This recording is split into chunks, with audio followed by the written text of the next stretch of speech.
Tim Brown and Tony Dorsett are out. And of course, the ranks of former Heisman winners now active has been depleted a little bit by the recent departures of George Rogers and Jim Plunkett. O.J., as you know, is the only Heisman Trophy winner working on NFL Live. There's an important stat.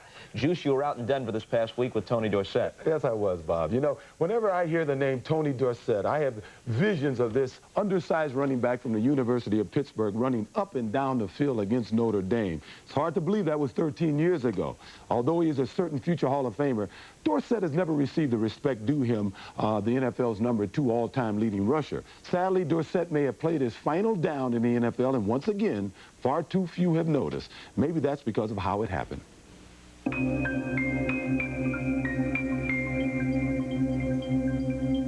going out running a simple pass pattern and a non-contact drill, running the post pattern. I made this cut a zillion times throughout my career, yet I go to plant and the leg didn't plant. Down the both sides, there's another man, Bobby Humphrey. He's got speed, and he's got some moves. We got a good one here, Bobby Humphrey. I like his style. I've been watching him play. You know, it's like when you're sitting in one of the top boxing matches and you're ducking with the punches. And I see him running, and I'm saying cut, and this guy cuts. You know, he has the vision. He's doing the things that at this stage of his game that I see that can make him one of the outstanding backs in this league. Once again, if he passes the test of time. You've always been outspoken.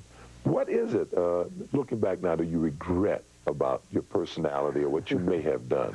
You know, I don't regret that. I don't regret, you know, the spontaneous, being so spontaneous. I mean, that was me, being aggressive and being outspoken. That was me. That was me as a runner. I could have done without all the notoriety and the situation, even like with my finances. I mean, you know, I walk out, my neighbors, I mean, I go down the street, I mean, my neighbors have financial problems, my friends have financial problems, and it's not something that's unusual. I mean, those things happen.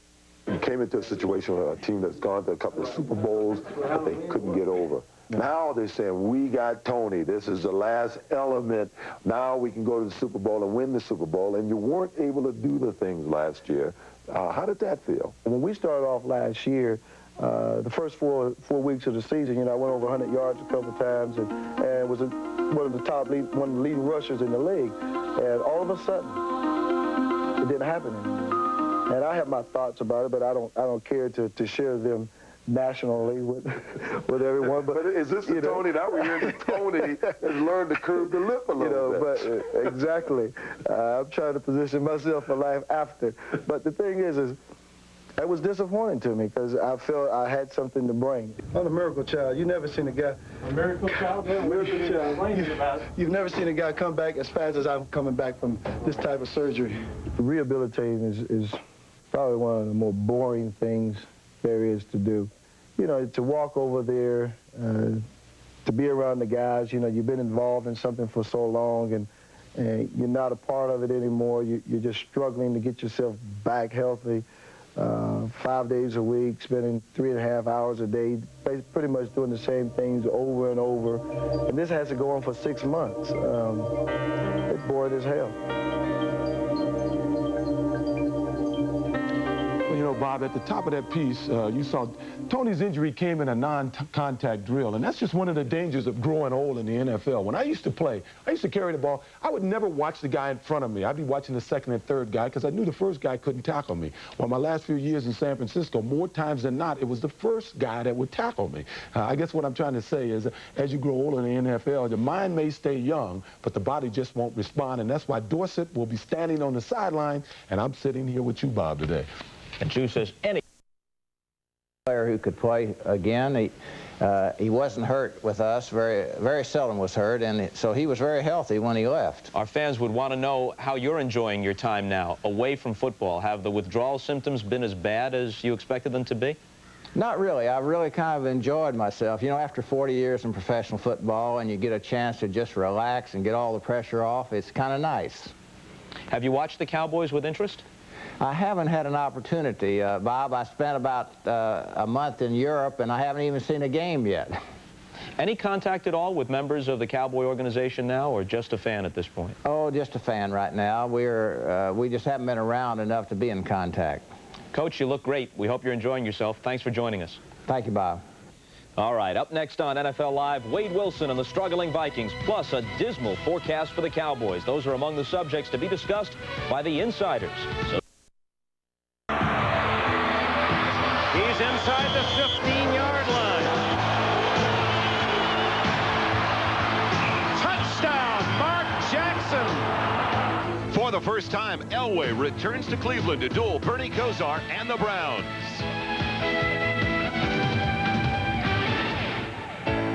NBC Sports presents the National Football League. Today, it's the Denver Broncos versus the Cleveland Browns. It's a beautiful day along the shores of Lake Erie as a sellout crowd will watch the matchup today between the AFC West and the AFC Central. Good afternoon, everybody, and welcome to Cleveland Stadium. Along with Paul McGuire, I'm Joel Myers, and today the Browns take on a team that has been a source of frustration for them for a long, long time now. And Paul, it seems almost hard to believe that the Browns have not been able to beat the Broncos since 1974. And it may continue again today. The Cleveland Browns, they have two offensive linemen on the right side, Dan Fike and Cody Rison, who are both playing hurt, and it's just a matter of time when they go down. The Browns have not been able to run the ball so far in 3 games, and they have 3 new running backs in the backfield. A lot of excitement surrounding those new running backs as it's the first career start today for the first-round draft choice from Texas, Eric Metcalf. I'm looking forward to seeing Eric Metcalf. When you talk to the Denver Broncos about Metcalf and saw what he did on Monday night on artificial surface, they said, well, wait a minute. He's going to be playing on grass. The moves that he made Monday night, he may not be able to make here today on Sunday. Eric Metcalf is ready to return the opening kickoff. And the Browns, well, they're pulling out all the stops today as they are wearing their brown jerseys for the first time at home since 1983. So maybe that's the good luck charm, Paul, they need. I think they're doing it for Jimmy Brown. Treadwell gets into it. It'll be Metcalf from the 6, and we're underway from Cleveland. There goes Metcalf. He's out past the 40-yard line to the 41. A great start for Cleveland. And he was brought down by the place kicker, David Treadwell. Let's look at the offensive unit for the Cleveland Browns. That makeshift offensive line. Barron, Banker, Rakosi, Fike, and Rison up front. And in the backfield, along with Bernie Kosar, Tim Manoa is the fullback, Metcalf the tailback, and the gifted wide receivers, Slepster, Slaughter, Reggie Langhorne, and the tight end, Ozzie Newsome. 1st and 10 at the 41. The dump off to Metcalf. They set up the screen. He's out to the 50-yard line for a gain of 9. Rick Dennison dumping down Eric Metcalf. They just want to get into his hands as often as possible. Now, when they go to the shotgun formation, the Cleveland Browns with the 4 wide receivers, Metcalf will leave. Actually, he'll go to a slot position. He'll stay in there, and he'll be joined by Gerald McNeil. And Manoa will be the only running back with Bernie Kosar. You got to love what they've done with Metcalf right off the bat. They let him return the kickoff, and then they get him the ball right away. He's got it again, and he's got a first down with flags down to the play. Into the secondary he goes for a first down. Wyman Henderson bringing down Metcalf, but there is a flag down on the play, a hold against Cleveland. Joel, what's happening is that Metcalf, since they're starting, they know he's nervous, and what's going to happen, and you see Metcalf, he has touched the ball on the opening kickoff and the first 2 plays. Holding, 73 offense, 2nd down. Let's look at the hold. All right. In the hold is going to be Rakosi, who is the center, is sitting right in here, and he's the man they're going to call for holding. There's Rakosi blocking back to the inside, and you can see his arms are wrapped around Cragen, who is the nose tackle. That's one of the reasons why the hold is there.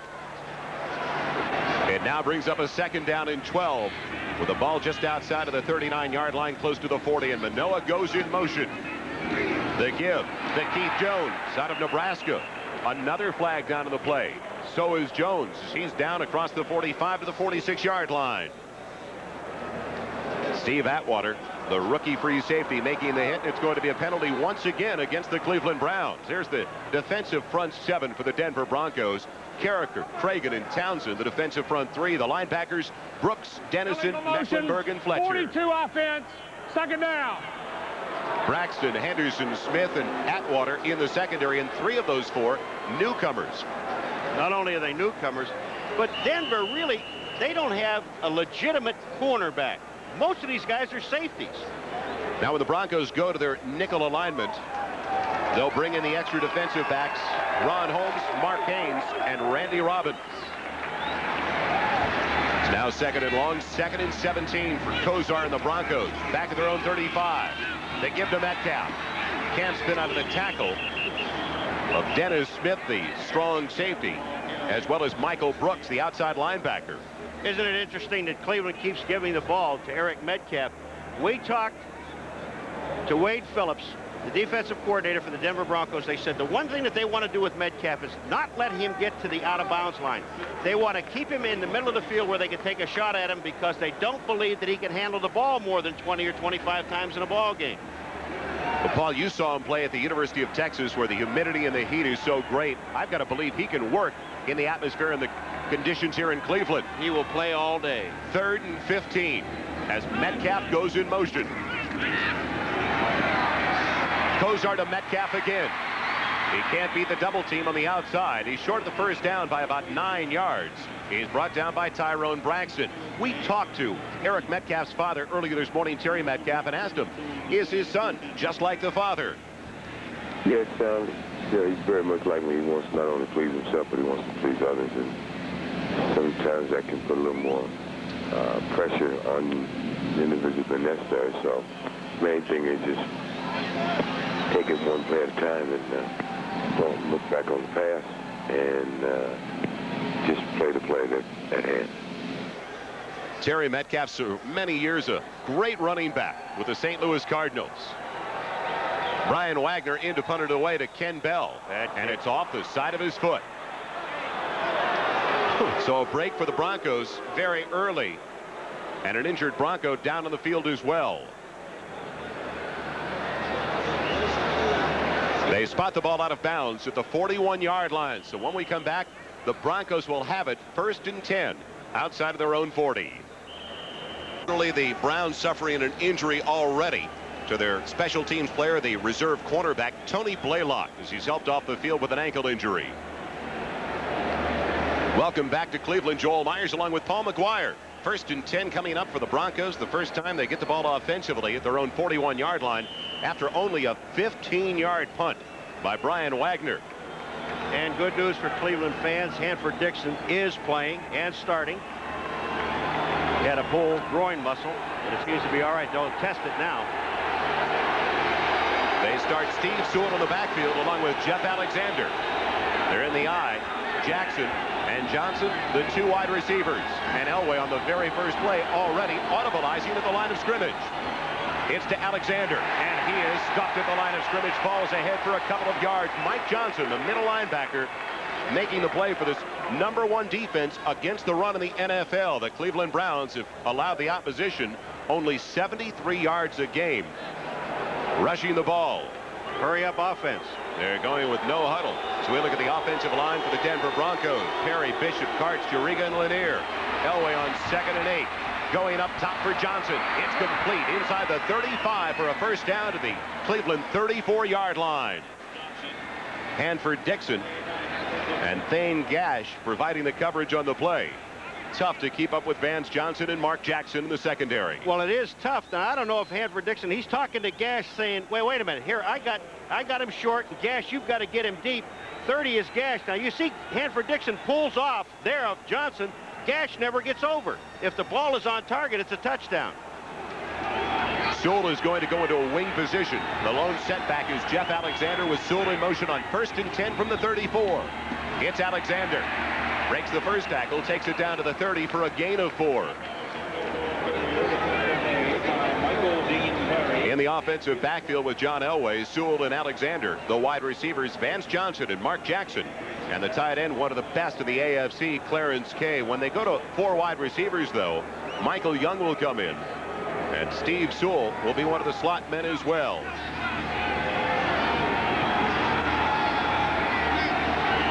Second and 6, the ball at the 30-yard line. And Elway falls down. He wasn't touched, though. Gets it over the middle and almost has it intercepted. Felix Wright had it just go off his fingertips. It just looks like Elway gets stepped on as he comes out of the box. Now here's Elway right here, and take a look at the center sitting right here. Now that's Carson, and it looks like Elway just steps on him when he comes out. The center just steps right back on his foot. Actually, it was the right guard that got him, Juriga. Here comes Elway. Juriga's foot just catches Elway. He goes down, but yet Cleveland can't get to him. First third down of the day. Vance Johnson in motion. 3rd and 6 from the 30, and Elway goes out of the shotgun. Pressure comes. He's hit. He's on his way down.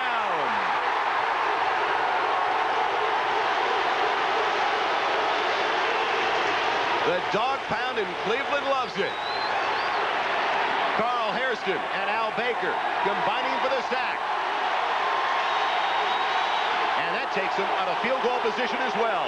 Joe, but the thing that the Cleveland Browns did is to keep him in the pocket.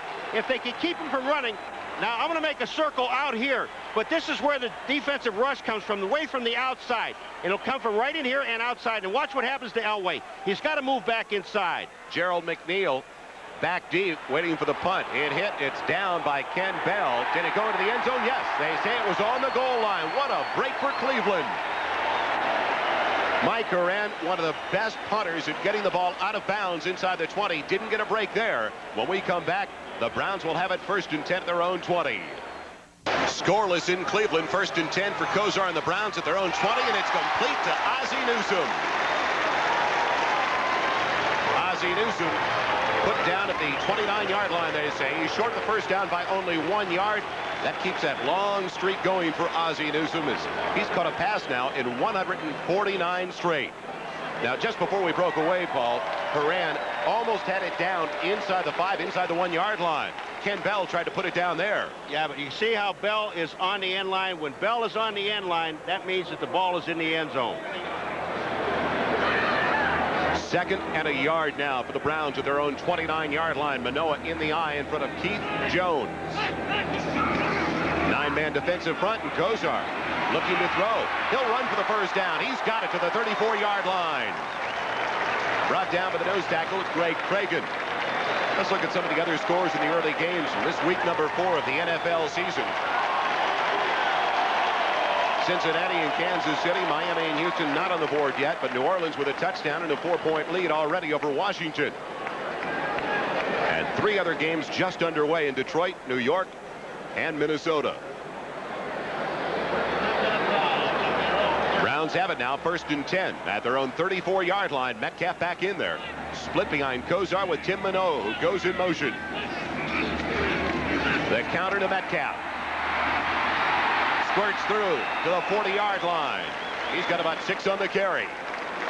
Joe, these are only 5-yard or 6-yard runs. But the Cleveland Browns so far this year, they have not been able to run the ball going against one of the best running defenses in football, Denver. The Denver Broncos have not been able to throw the ball, and they're going against one of the best pass defenses. Now here comes, you're going to see Metcalf. Manoa goes the other way. The guards come out to the outside. That's Banker. Fike come out. And you're seeing Metcalf now. He picks up 6 yards or 7 yards. But that's what the Browns have to do. Now they put him in a good passing situation. 2nd and 3 for the Browns, their own 41. It's Keith Jones. Nothing doing up the middle. Takes it to the 43, and they put him down near the 44, close to the first down marker. Coming into the game, some of the keys for these two teams. John Elway has never lost a game to the Cleveland Browns, while Bernie Kosar, he hasn't been intercepted in his last 150 attempts. The defensive line for the Broncos, one of the very best in the NFL, while the offensive line for the Cleveland Browns, well, they had to put Paul Farron over to the left tackle position to help things out because of the injuries. So they go to the measurement, and he's just short of the first down. Other things to look for today. Some of the critical elements of this contest. The Broncos, their pass defense, number 2 in the NFL, allowing only 149 yards per game over the first 3. And we just talked about that great run defense of the Cleveland Browns. So just like you said, the Broncos have to be able to run the ball. And the Browns, they've got to pick it up in the passing attack and run the ball as well. Kosar over the top for the first down. On 3rd and inches, Bernie Kosar stretches out that 6'5" frame. And, you know, we talked in the first game of the year, we talked to Randall Cunningham about that particular play. Randall Cunningham said, that's one of the plays I hate to run. Down by the goal line, I don't mind because I get 6 points. Bernie Kosar feels the same way. This is a time when they know he's going to carry the ball, and everybody wants to take a shot at you. Players to look for today. The 2 rookie running backs. Bobby Humphrey for the Broncos. Eric Metcalf for the Browns. Metcalf has it on 1st and 10. Look at the move he makes. Metcalf going across the midfield stripe down to the 48 of Denver. Gets 7 yards on the reception. Now, wait a minute. Didn't the Denver Broncos say they didn't think he could make the cuts he made on Monday night on grass? Watch this. Carl Mecklenburg is the guy that's going to get faked out. The little dip outside, back to the inside. There goes Mecklenburg, and there goes Metcalf, and he picks up 7 more yards. Good block thrown out in front by the center, Greg Riccozzi, and he was the center of controversy last year as we look at the first-year head coach for the Cleveland Browns. Bud Carson was a little upset with his offensive unit last week and said that maybe I've spent too much time on the defensive side this year. 2nd and 3 at the 48. Manoa in motion. It goes to Keith Jones. Breaks the first tackle. Goes for a couple. He'll still be short of the first down as he's dropped down by Alfonso Carricker. Well, Eric Metcalf looks so similar to his father in his running style. And Terry Metcalf, it's the way he looked when he was a rookie with the St. Louis Cardinals. How about this run here? This is what Eric would like to do today. Watch this. Only one man actually put a hand on him. Not too shabby, huh? And he did it so often. Eric Metcalf in the backfield once again as Manoa goes to the wing on 3rd and 1 from the 41-yard line of 46-yard line of Denver. Metcalf over to the left side for the first down, spinning free to the 40. He's got all the moves. Eric Metcalf looked like he was going to be dropped at the original line of scrimmage and then does that little 360. Joe, look at over here. They're going to Farron and Banker on this side. Riccozzi is the center, but watch Metcalf. The moves that he makes basically on his own. Watch here. There's Banker kicking out. Farron's there. They're blocking, and here comes Metcalf. He'll make a move right back to the inside. That was Wyman Henderson that missed him. 1st and 10 from the 40. Who else gets it but Eric Metcalf? Won't be able to turn the corner, and he's down to the original line of scrimmage. It was interesting, though, talking to the Denver Bronco defense yesterday, and Mecklenburg said it. We will be aware of where Eric Metcalf is on the field. As soon as he comes out of the huddle, he's leaving the field now on this play, but as soon as he comes out of the huddle, everybody will point to Eric Metcalf, so we'll know where he is. The Browns already have more yards on the ground than they did in the first 3 quarters of their game against the Bengals on Monday night. There's the defensive coordinator, Wade Phillips, in his first year with the Denver Broncos. 2nd and 10 now. Kosar and the Browns at the Denver 40. They double up on the short side of the field with Langhorne and Slaughter. It goes to Keith Jones. Lost his footing. And he gets about 2.5 yards on the carry. He's dumped by the free safety, Steve Atwater. Atwater, one of the big reasons the Denver secondary is doing so well in the early going this year. Is he something big enough? That man is 6'3", weighs 217 pounds, and they said he just loves to hit people. Wade Phillips told us yesterday the lower half of his body really reminds him of the lower half of Earl Campbell's body. He's thick, to say the least. Their first-round draft choice out of Arkansas. Big 3rd down for the Browns.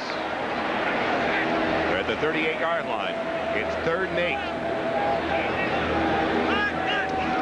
8. Lawyer Tillman goes in motion. And it's batted away from Slaughter over the middle. Dennis Smith, the safety. In his 9th year out of USC, timing it perfectly. Webster Slaughter is looking for pass interference, but I'm going to tell you something. It isn't pass interference. Dennis Smith is there just as the ball gets there. And just remember one thing. When you take a look at this, you're going to see Smith come in. Smith has as much right to that ball as Slaughter has. So the drive stalls inside the 40 after the Browns started with it at their own 20-yard line. Ken Bell waits for the punt from Brian Wagner. His first effort was off the side of his foot, and it only went 15 yards. He'll try to get into the corner. Once again, it's off this side of his foot. Another wobbler. This went 10. Maybe. Tough start this afternoon for Brian Wagner. We'll be right back to Cleveland with 2.5 minutes left in the first. Welcome back to a jam-packed Cleveland Stadium. Joel Myers along with Paul McGuire. Broncos haven't had it too long, but it's still scoreless. As there's 2.5 minutes left in the first quarter. Paul, you were wrong. It was not a 10-yard punt by Wagner. It was 11 yards. The thing that Wagner does is it's just like hitting a golf ball. You've got to keep your eye on the ball. He's taken his eye off the ball, and twice he shanked it. An 11-yard punt following a 15-yard punt. Pratt goes to a wide receiver position. Alexander, the only one in the backfield on 1st and 10 from the 27. Pressure on Elway. It's batted away by Michael Dean Perry. Do the Browns have it? Yes, they do.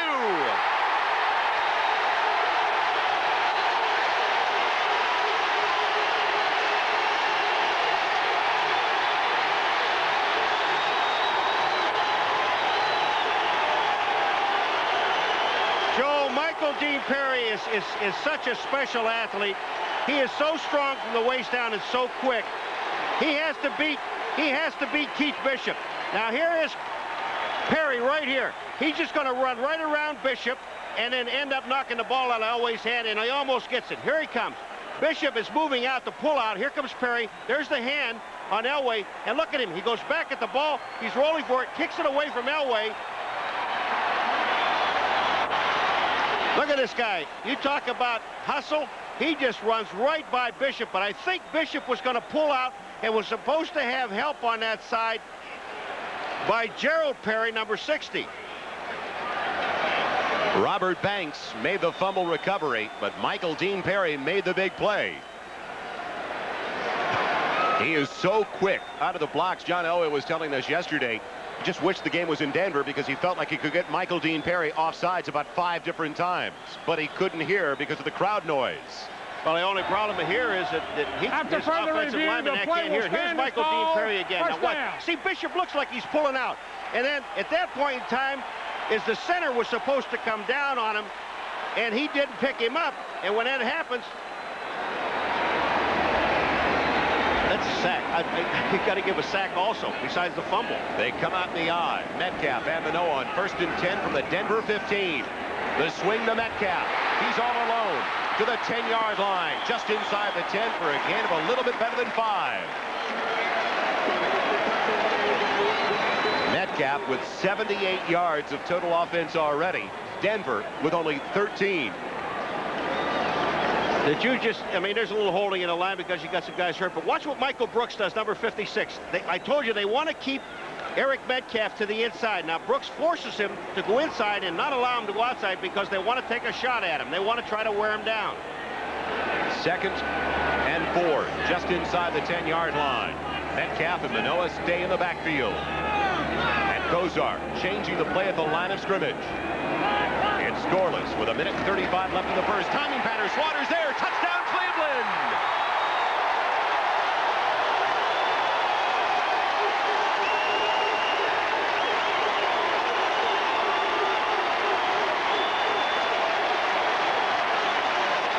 Wyman Henderson not a factor as he tried to provide the coverage. Well, Wyman Henderson was not a factor. 2 things happened. First of all, Bernie Kosar saw Slaughter out there on Henderson one-on-one.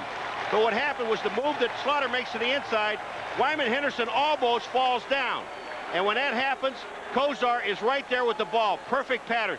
He sees right now he doesn't have to really lay it out that far.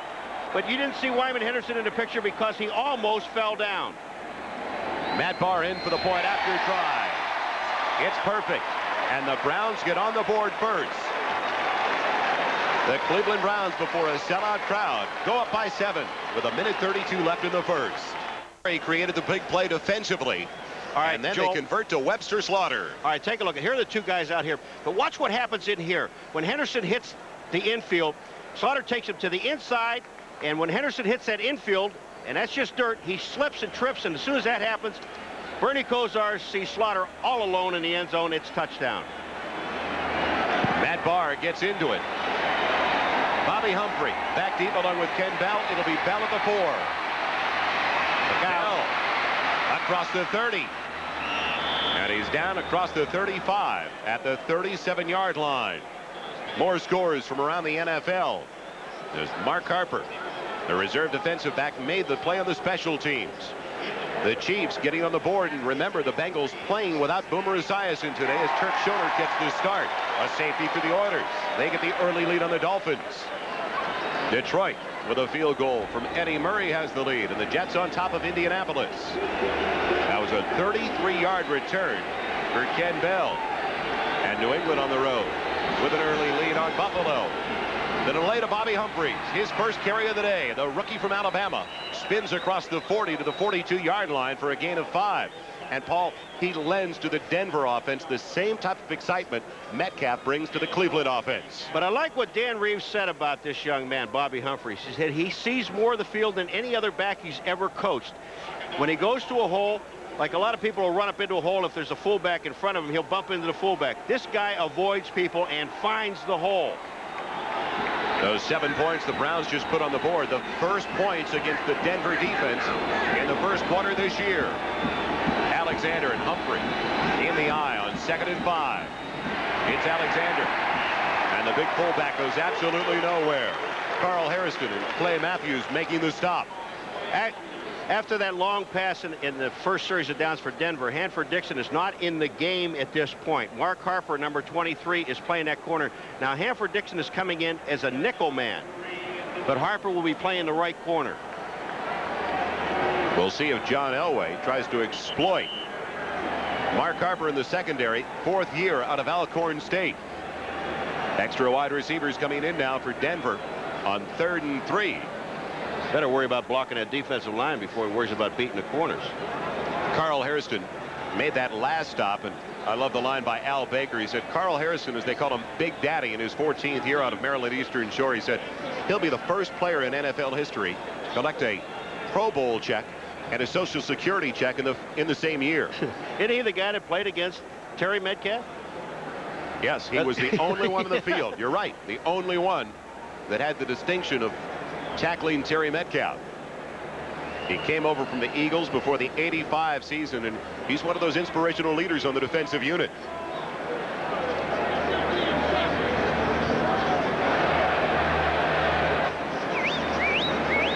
Long delay. It appears they're ready to go. Yes.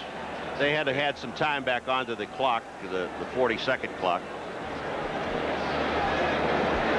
We've just received word that Turk Schonert has been hurt in that Bengals game at Kansas City, and Boomer Esiason is forced into action with a sprained ankle and all. It's amazing how these guys play hurt. There's a half a dozen guys on Cleveland. We didn't know whether they're going to start or not, and they're all out there playing, including Brian Brennan.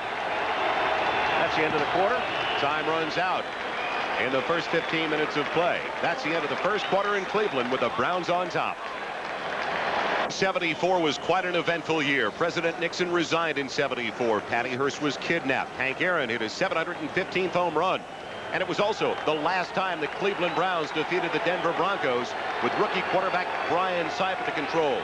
And John Elway, he was the quarterback for the Highlanders of Granada Hills High School in the San Fernando Valley of Southern California. Elway on 3rd and 3, back to throw. And it's off the fingertips of Jackson.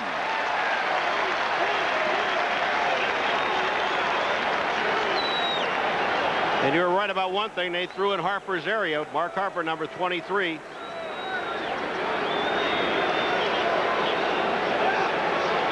Elway and the Denver Broncos have really had some problems this year throwing the ball. Now, here's the throw out here to Jackson. And just take a look at this ball is in his hands. Should have caught it. And there's number 23, Harper, there covering. But he wasn't on the play. Mike Horan, who had a 46-yard average last week in the Broncos win, punting once again. Beautiful. Turns it over. McNeil waits back at his own 10. He'll take it to the 9. Gets some blocks to the outside. On his way, Gerald McNeil. Past the 40. Needs one more block. And he goes down across the 45. Inside the 45 to the 43 of Denver. And he was brought down by the punter, Mike Horan.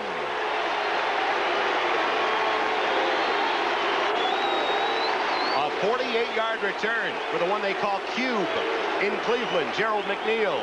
The cube, all right, here's the cube, but over here is they're keeping the first man away from the cube so he can catch the football. Once he catches it, he moves back here where the wall is. Take a look at the right of your screen. You won't see the blocking there, but you won't see the offensive man coming downfield. Now the cube, when he gets there, take a look at the hole. There are no white shirts. It's easy to run, except for the punter. He lets the punter make the tackle. 1st and 10 at the Denver 43 for the Browns, and they already lead by 7 with Manoah going in motion. Kosar with time. He hits his tight end, Ozzie Newsome, inside the 40, down to the 38-yard line. Next Sunday, join NBC Sports for week number 5 of the NFL season, beginning at 12:30 Eastern with Bob Costas, O.J. Simpson, and NFL Live. And then our exciting regional action. You'll be able to see the Browns in Miami against the Dolphins, Buffalo, Indianapolis, Houston at New England, Cincinnati at Pittsburgh. A lot of great matchups, and then it'll be San Diego and Denver later in the afternoon, with Kansas City taking on Seattle. So check the local listings for the game and the time in your area. Down to the 38-yard line. For 2nd and 5 for Cleveland. Inside give to Jones. He's got the first down. Stacked up, but he's already got the first down to the 32-yard line, near the 31 of Denver. I like what the Cleveland Browns are doing. The longest pass that Kosar has thrown is to Slaughter for the touchdown. They're just taking all the dump stuff that the Denver Broncos are giving him. They're throwing to Ozzie Newsome. They're running draw plays, running off tackle, not worrying about going deep. Now here's the blocking up front. Just no question about the left guard. Banker, Farron on the left-hand side. They pick up the first down, being very, very patient. The defensive coordinator for the Denver Broncos, Wade Phillips, is working with Buddy Ryan and the Philadelphia Eagles last year. 1st and 10 now for Cleveland at the Denver 32. Langhorne going in motion. The big fullback Manoah tripped up at the line, falls forward inside the 30, down to the 29. And he was tripped up around the ankles by Andre Townsend. Scores in week number 4 of the NFL season. Miami had a snap go over Reggie Roby's head. That's why they got the safety, and they're trailing by 2. Detroit, a field goal from Eddie Murray. The New York Jets on a 92-yard interception return by Eric McMillan have the lead, and Buffalo is taking the lead now on New England. 2nd and 7 with the ball at the 29-yard line, close to 8 yards. The tight end Newsome goes in motion. Long count by Kosar. Over the middle, out of the hands of Webster Slaughter. Just a bit behind Slaughter as Kosar had to release it just a little bit early.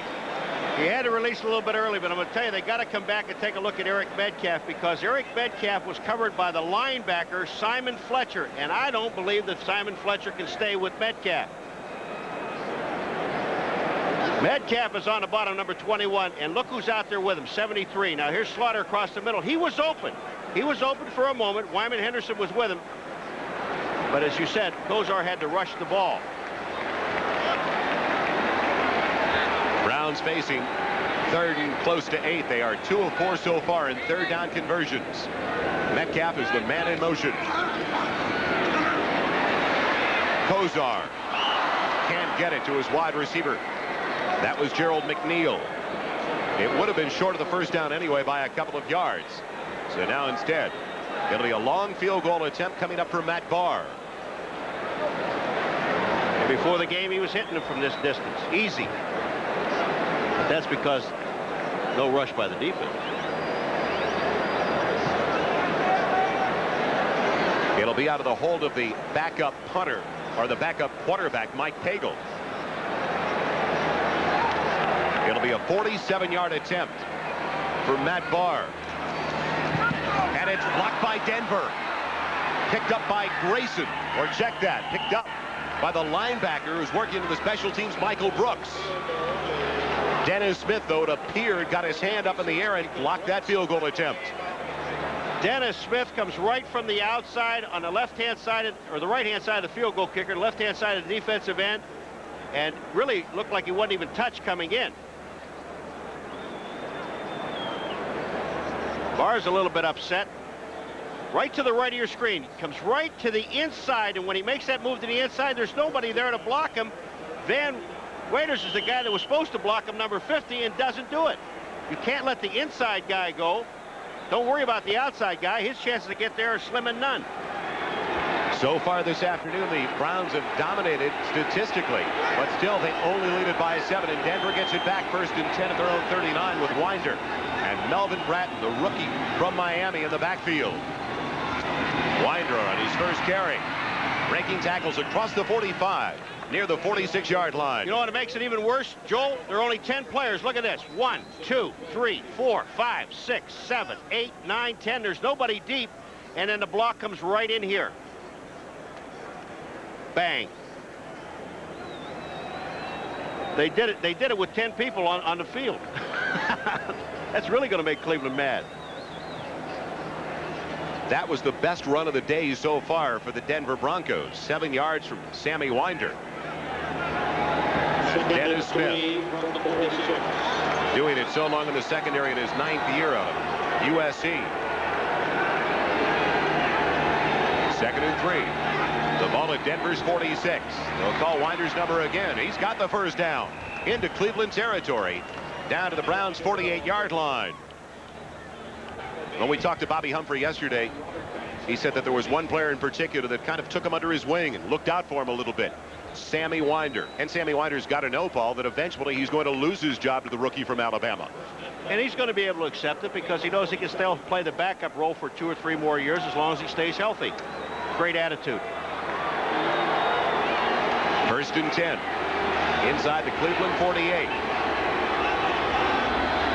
Winder, the lone one in the backfield, as Bratton goes to a wing on the hip of Clarence Kay, the tight end. Flags in the air as it appeared the Browns jump.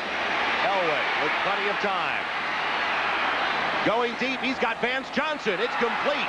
Inside the 15 to the 13-yard line. Geraldine Perry was the guy that was offside. Or Michael Dean Perry, excuse me, was the man that was offside. And then what happened is that Minifield didn't stay with Vance Johnson downfield. And you know when Elway's scrambling that he's going to be looking deep or looking for somebody coming back into his face, but he looked downfield, and Frank Minifield just did not stay with his receiver. The offside penalty is already there, and Elway is going to back out to the outside. Offsides, number 92 defense. Holding, number 23 defense. Penalties are declined. First down. And then you see Vance Johnson downfield and just runs away from midfield, and it gives the Denver Broncos the ball 1st and 10 at the 13-yard line. A 35-yard completion. The offside call against Michael Dean Perry, and it goes back to what John Elway told us yesterday. He saw Michael Dean Perry on the Monday night telecast lift his hand up frequently in trying to anticipate the snap count. And he's also changing his voice on this thing to get him offside. 1st and 10 at the 13-yard line for Denver. Mark Jackson going in motion. Bobby Humphrey gets it. Humphrey inside the 10 down to the 5-yard line. Close to another Denver first down. Dumped down by the safety Thane Gash. Bobby Humphrey it was an off-tackle play. He went right to the hole and just took it for 8 yards down the field. I like the way this young man runs the ball.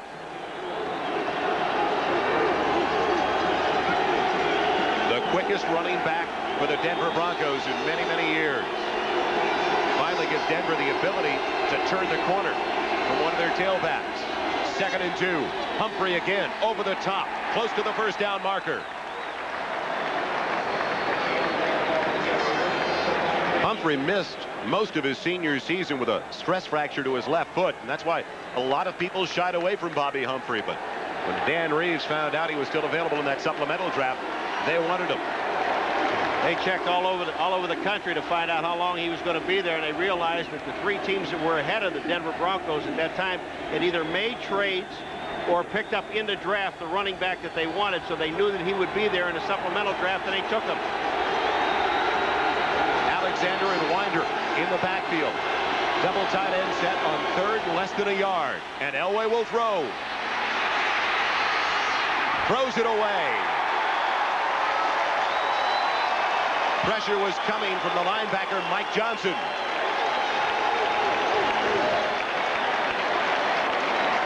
I got to tell you, Joel, I would call that intentional grounding. Really, you know, even though that there was a receiver downfield, but he deliberately throws the ball into the stands. You're going to see the heat on Elway. This is to save a sack. because the defense is there. They're ready to nail Elway. Look where he throws the ball. There's not a white shirt in anywhere. It'll be a field goal try coming up for David Treadwell in his first year out of Clemson. He has been perfect so far this season. 8 minutes and 59 seconds left in the first half of play. Denver looking for their first points of the day. Interesting call, though.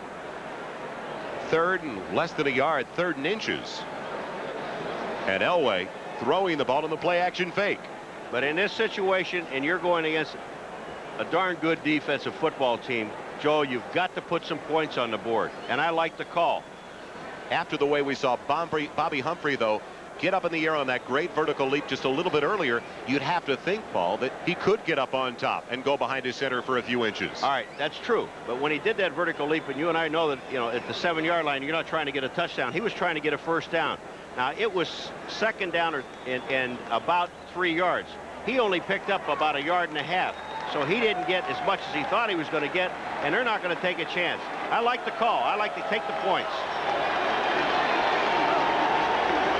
They'll try to get the points in the way of a 22-yard field goal by David Treadwell. 7 of 7 in the field goal department over the first 3 games. They'll call it a 21-yard attempt officially. It'll be out of the hold of Gary Kubiak. And Treadwell drills it through the uprights. So Denver finally putting some points up with 8 minutes and 54 seconds left in the first half. They now trail by 4. David Treadwell giving Denver their first points of the afternoon. A drive that took 3 minutes and 12 seconds. And Cleveland ready to get the ball back with a 4-point lead. As we welcome you back to Cleveland Stadium, Joel Myers along with Paul McGuire. They line drive it to try to keep it away from Metcalf, and it is away from Metcalf as it picked up by Vernon Jones. He takes it to the 24-yard line. Other scores around the NFL. Kansas City once again with the lead over the Cincinnati Bengals as the Chiefs try to even their record at 2-2. New Orleans jumping on top early over Washington down at the Superdome. Pittsburgh on the road trailing on that Eddie Murray field goal. And Buffalo on a Thurman Thomas run with an early lead.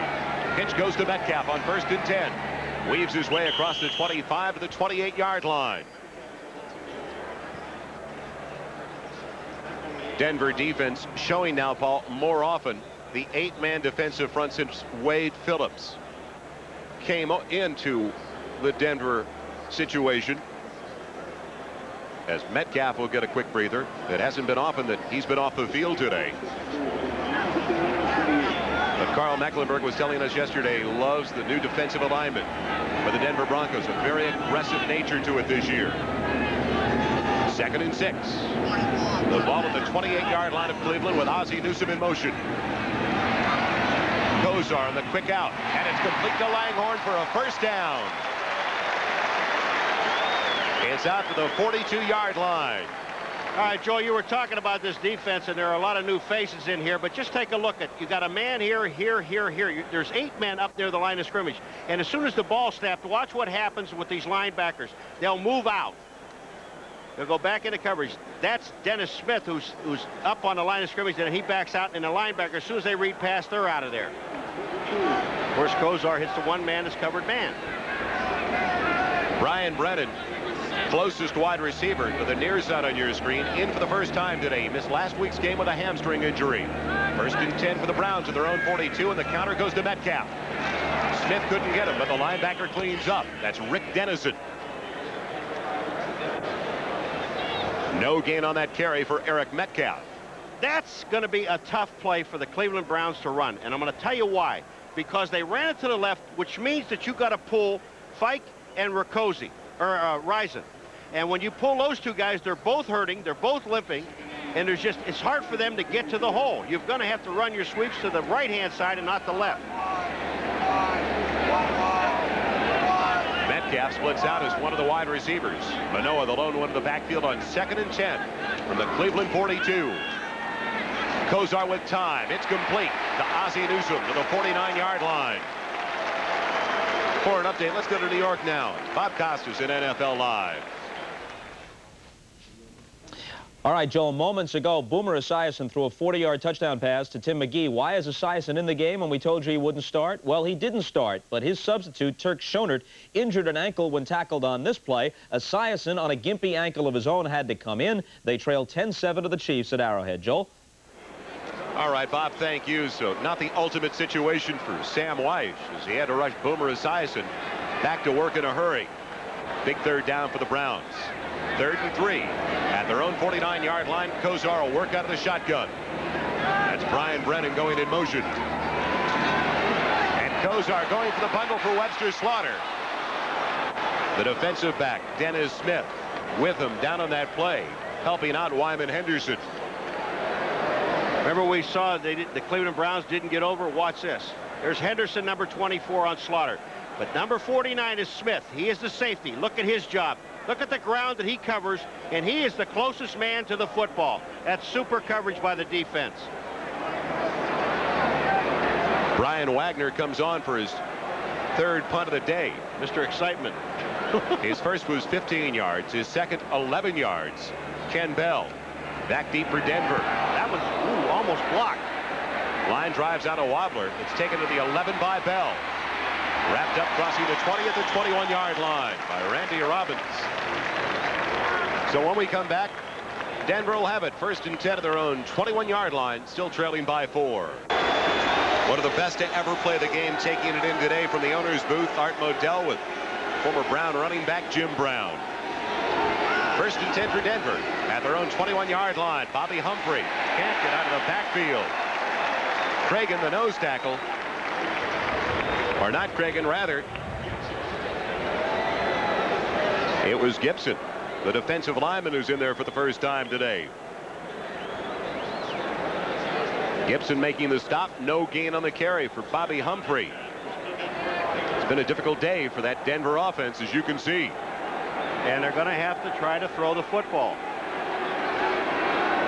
Bratton joining Humphrey in the backfield. So all rookie tandem behind John Elway on 2nd and 10. Movement on the line. Flags into the air. And a free down, it appears, for Elway. Elway goes down. Gibson in there again. First-year player from Northern Arizona. Offside, Cleveland. Looked like the right side of the defensive front was jumping off sides. If that's the right side, it's Michael Dean again. Michael Dean Perry. Encroachment, number 92 defense, 2nd down. Well, Elway told us yesterday, he said, if I had him at home, I'd get him 7 or 8 times. There you see Michael Dean Perry moving, and he's on Keith Bishop, number 70 or 54, also getting some help by Karts at the center.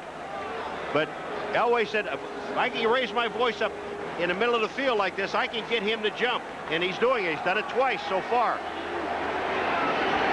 2nd and 5 now for the Broncos at their own 26-yard line. Winder in there on the play action fake. Elway, Vance Johnson can't hang on to it. Working on Harper, the cornerback, who's getting the start due to the injury. The hand for Dixon. And you said it, they're going to go out there and work on Harper. Now look at Vance Johnson's going to come back. Harper's with him all the way. This is just super defense. That ball is down where only Johnson can catch it. He just missed the ball, but you've got to give credit to Harper for the coverage. Chiefs maintaining that lead over the Bengals. Houston increasing their advantage to 12 now over the Dolphins. And Minnesota with a big early lead over Tampa Bay. 3rd and 5. Elway will work out of the shotgun with Johnson in motion. Pressure coming up the middle. Elway in trouble. He's down again. Clay Matthews with the sack.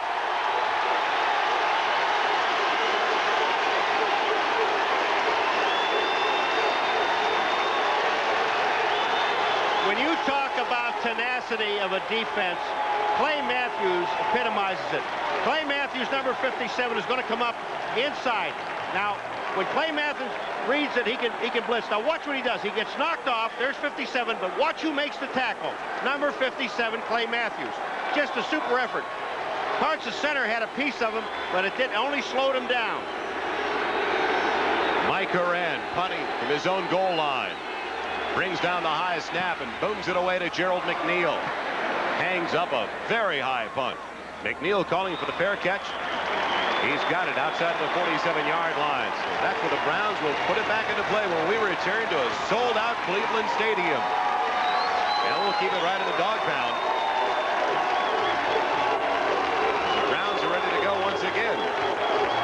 There is a penalty on the punt. It's got to be, they're going to the Browns, so it's got to be against Denver, and they'll refuse it because they can get the ball there. I just feel so sorry for number 63. I watched Cody Rison walk out onto the field, and Joel, it's just getting worse and worse and worse. And the problem he's had is twice this year, and it's the ineligible player downfield, number 54 of the kicking team. Penalty is declined. First down. And the 2 times this year, which happened to him, Cody Rison, his knee is locked on him. If that happens, he's got to come out. Browns come back with the ball in exceptional field position. Like a number of others on that Cleveland offensive line, number 63, Cody Rison, playing hurt today, and we were told that knee of his could lock up at any time. Floating cartilage. 1st and 10 for the Browns, outside of their own 47, and Metcalf can't break the ankle tackle of Alfonso Carricker. Carricker, 6th year out of Florida State. And a reminder to our viewers, we'll be selecting the Budweiser most valuable player for today's game at the conclusion of the contest. Take a look at Cody Rison. You got to give him all the credit in the world. Now here he is. He's got a bad leg, and he's supposed to be blocking down and coming back into the linebacker, Mumford, number 51. He gets a piece of his man. That's all he's supposed to do. Browns go with 3 wide receivers on 2nd and 9 from their own 48. Langhorn going in motion. Long count by Kosar. Over the middle, it's complete to Lawyer Tillman. That is his first career catch for the rookie from Auburn. Mecklenburg made him pay, though.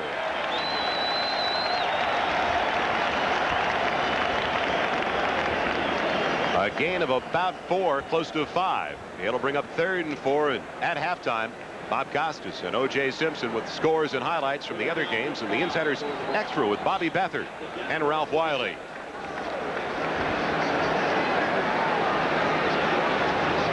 Another key 3rd down for the Cleveland Browns with 2:24 left in the first half. 3rd and 5 from the 47, and they get the Broncos jumping off. Kosar goes for Slaughter. It's intercepted by Braxton.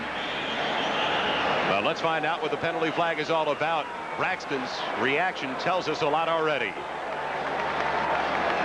The defensive line tells you a lot about it because they're not leaving the field. They know it. They're offside, right in the middle.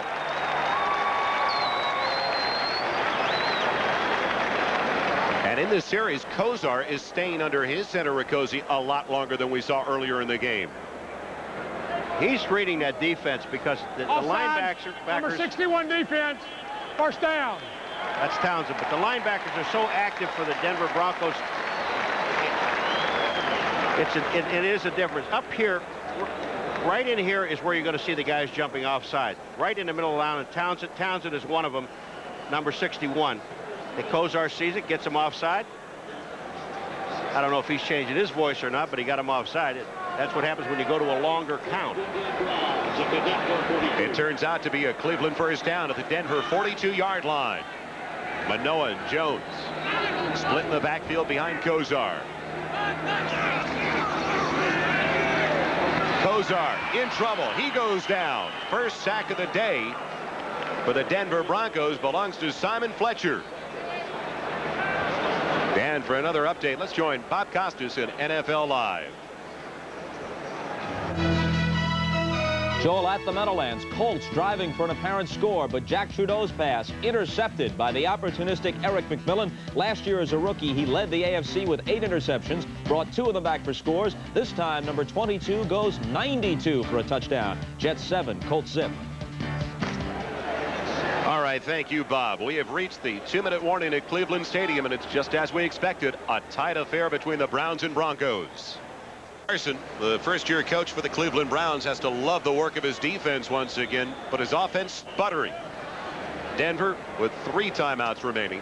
Cleveland used 1 earlier, so with 2 minutes remaining in the first half, they've got 2 left. If you like defensive football, you're watching it. Kosar on 2nd and 14. Pressured again. Finds Manoah. Manoah breaks the tackle to the 40. Still on his feet. Down to the 39-yard line. Great ad-lib by Bernie Kosar to find Manoah. It's a great ad-lib by Bernie Kosar, but Bernie was running for his life. And here's Manoah. Tim Manoah, number 42. Now, he didn't block anybody because nobody came up in his area. So he moves it back to the inside. Michael Brooks is supposed to be covering him. Mecklenburg misses him. Here comes Brooks in there. He misses him.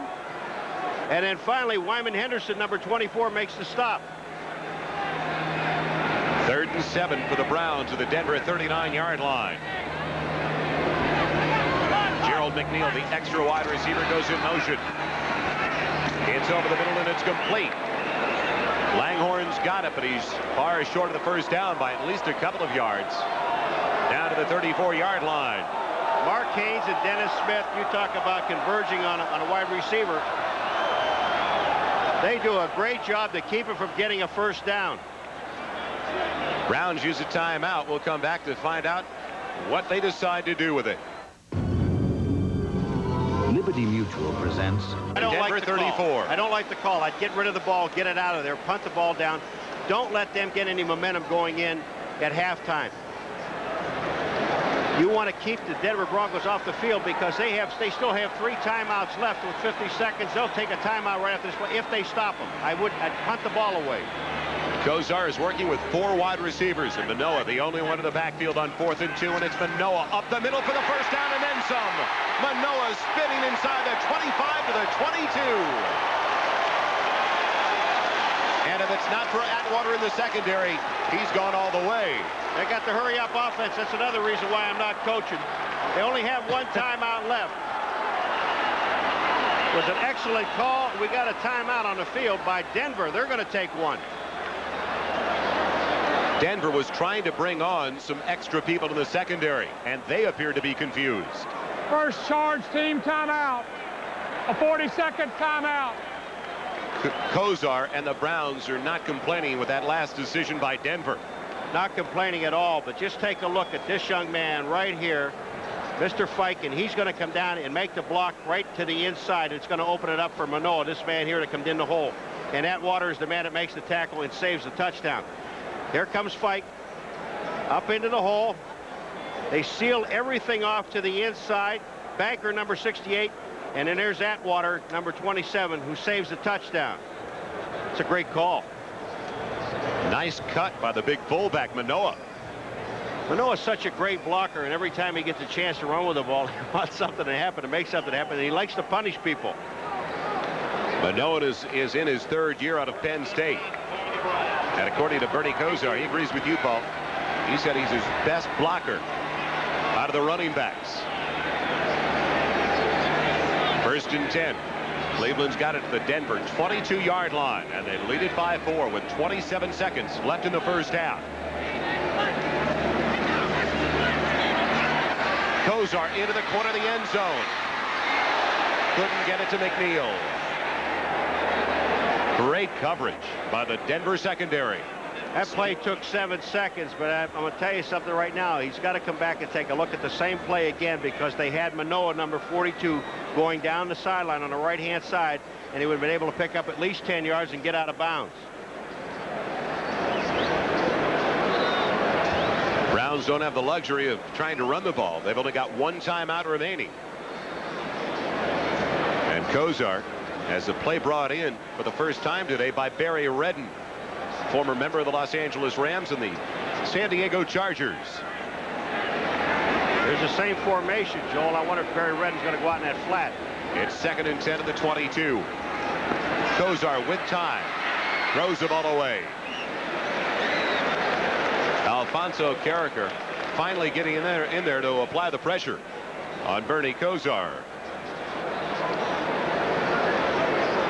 It looked like he wanted to go into the end zone again, though. Yeah, you're going to see the rush coming up. Alfonso Carricker is going to come in number 92 and put the heat on Kosar. And if Kosar had looked to the right-hand side, Barry Redden was wide open, and all he had to do was dump the ball to him. They still have 15 seconds. Now, there's 2 plays that have taken 12 seconds total. They got time to run one more. He wants the ice cube back in again. And I would throw it to the back coming out of the backfield just to get you a little bit more room. 3 wide receivers this time. Quick count. It goes to the running back Redden. Inside the 20, down to the 18. Simon Fletcher wrapping up the running back. And now the Browns will utilize their final timeout with only 2 seconds left in the first half. Matt Barr tried a field goal earlier. That was blocked by Dennis Smith. It was a 47-yard attempt. He is now 4 of 5 on the season. His longest so far this year, a 27-yarder. Dennis Smith came right inside number 50. Van Waiters on the outside, who was the up back on the right-hand side. But I guarantee you they corrected that. So Matt Barr will try to put the Browns up by 7. It started out today, Paul, where it looked like the Cleveland offense was really going to move the ball successfully against the Denver defense. But Wade Phillips, the defensive coordinator, obviously making some adjustments because they've slowed them down considerably. Well, they had Denver keying on Eric Metcalf. It'll be a 36-yard attempt. It's up and it's perfect. And that's the way the 2 teams head into the halftime locker room. The Cleveland Browns trying to beat the Denver Broncos for the first time since 1974. A 10-game losing streak. They've got a 7-point lead at the half. The Meadowlands and from Cleveland, Bob Costas along with O.J. Simpson. Now, you picked the Colts to win, and you picked Denver to win. Cleveland just got a field goal from Matt Barr seconds before halftime, and at the half now, Cleveland in front 10-3 at home. The Broncos have beaten them 10 consecutive times over the years. Well, it's not unusual for John Elway to have trouble against a Bud Carson coached team. The last 2 times he played against this team, he threw for less than 50%, and he was intercepted 5 times. In the day, he's just 2 for 6, and he's been sacked 3 times, and I don't think things are going to get easier for Elway today. Well, let's take a look at some of the highlights from that game. On the pregame show, Mike Leonard was talking about how the Browns keep their uniforms, the home whites, nice and clean. Well, here they are wearing dark brown jerseys for the first time at home since the 1983 season. This is early in the first quarter, and some good news for the Browns as the ball is stripped from John Elway by Michael Dean Perry. Cleveland recovers, and shortly after that, this 9-yard connection, Webster Slaughter gathering it in from Bernie Kosar. Later they get the Matt Barr field goal. They lead at the half 10-3 at home. Cincinnati playing at Kansas City. Eric Ball just had a touchdown for the Bengals. They add the extra point, and they trail now 17-14. Big story here. Boomer Esiason doesn't start, sprained ankle. Turk Schonert sacked, almost immediately goes out with a sprained ankle of his own. Esiason pressed into service. He has thrown a 40-yard touchdown pass to Tim McGee. Ron Jaworski is the starting quarterback for the ineffective Steve DeBerg for Kansas City. He's thrown a touchdown pass, too. Houston at home against Miami, and the House of Pain has been just that for the Dolphins to this point. At halftime now, 19-0 in favor of the Oilers. New Orleans at the Superdome, possibly handing Washington their 3rd defeat in 4 outings. New Orleans also comes in 1-2. The Saints lead it 14-3. OJ, just turn that thing off there. That'll be fine. Juice, look, you've only been here for a few weeks, okay? This plug here, no, that doesn't work. Okay, and if you make any private personal calls or anything while I'm doing the halftime show, just try to whisper if you possibly can. Okay, moving right along. Detroit at home against Pittsburgh, and even though it's only 3-0 in favor of the Lions, Rodney Peete has been very good. He had a certain touchdown pass dropped on him. He also led a drive down to the 1-yard line.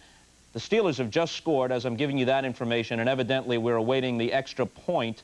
The Steelers just got a touchdown. I'm looking at the monitor. It looks like it might have been a diving catch by Lewis Lips at the back of the end zone. That made it 6-3, pending the extra point. Pete also drove the Lions down to the 1-yard line, and that apparent scoring drive was thwarted when Barry Sanders fumbled at the 1 and Pittsburgh recovered. So Pete has been impressive, but the Steelers have the lead 6-3, possibly 7-3 in a moment. In the game many of you are watching, the Jets in front of Indianapolis 10-0 at halftime. Big play, Eric McMillan, 92-yard interception return for a touchdown. Minnesota off to a sluggish 1-2 start, leading the 2-1 Tampa Bay Buccaneers 10-0 late in the second quarter. Now they've gone to the half at the Metrodome, and the Bucs got a field goal to make it 10-3. Wade Wilson went out following a broken finger on his left hand, not his throwing hand, replaced by Tommy Kramer. Kramer hit Anthony Carter with a 12-yard touchdown pass. Buffalo and New England, and Buffalo in front 21-3. Doug Flutie ineffective at last check. 3 for 12 for 28 yards. Jim Kelly has thrown 2 touchdown passes for Buffalo, leading late in the second quarter, 21-3. And Atlanta playing at Green Bay, both clubs with a record of 1-2, and the Falcons late in the second with the lead at 14-3 over the Packers. The Insiders come back for a bonus halftime edition. We'll be joined by Ralph Wiley and Bobby Beathard when we come back. And popular demand. You just can't get enough of the Insiders, can you, folks? All right, we brought them back for a bonus segment. Ralph Wiley of Sports Illustrated, Bobby Beathard, the former Redskins GM. Bobby, you boldly predicted during the pregame show that the Cowboys might go 0-16 for Jerry Jones and Jimmy Johnson this year, but even if they do, no first-round pick for them. Yeah, if they're in the same position they were last year, it's a real problem because they've spent their #1 pick for next year in this past year's supplemental draft to draft the quarterback Steve Walsh. How about this upsurge in scoring all of a sudden, Ralph? You have any take on that? After the first 3 weeks of this year, there's a higher average points per game, both teams combined, than in any opening 3 weeks in the history of the league. Two theories, Bob. The first is that the defenses are taking a lot more risks, and Bobby can talk to you about this later. Teams like Indianapolis, teams like New England, they're blitzing a lot more and therefore leaving themselves vulnerable to the big plays and making big plays as a defense, fumble recoveries, interceptions for touchdowns and near touchdowns. However, there's another theory that says some of the Plan B free agents, for example, the Raiders defense used to be known as the 11 Angry Men, but they gave up linebackers Rod Martin, Matt Millen, Lyndon King, and replaced them with Plan B free agents. So now instead of 11 angry men, there are 11 slightly perturbed men. Well, what I think, Bob, is these high-risk defenses are causing more points. But years ago, they made a new rule change with the intent to help offenses, and that's let the receivers run free in the secondary. You could only one bump, and then they're free. But that's been in for a long time That's been in, but that helped it. Then there's a real shortage of defensive linemen that can rush the passer. When you go out looking for linemen, they just aren't there. So you have to get linebackers that can rush. Now you've got a combination of rushing your linebackers, your defensive line, anything to put pressure on the quarterback. That leaves the secondary vulnerable. You're getting the quarterbacks to find those vulnerabilities and exploit them. So the other thing that's helping the big point upswing in this league now is the high-risk defenses. Every once in a while, they hit it big. So there have been more touchdowns scored by the defenses this year than ever before.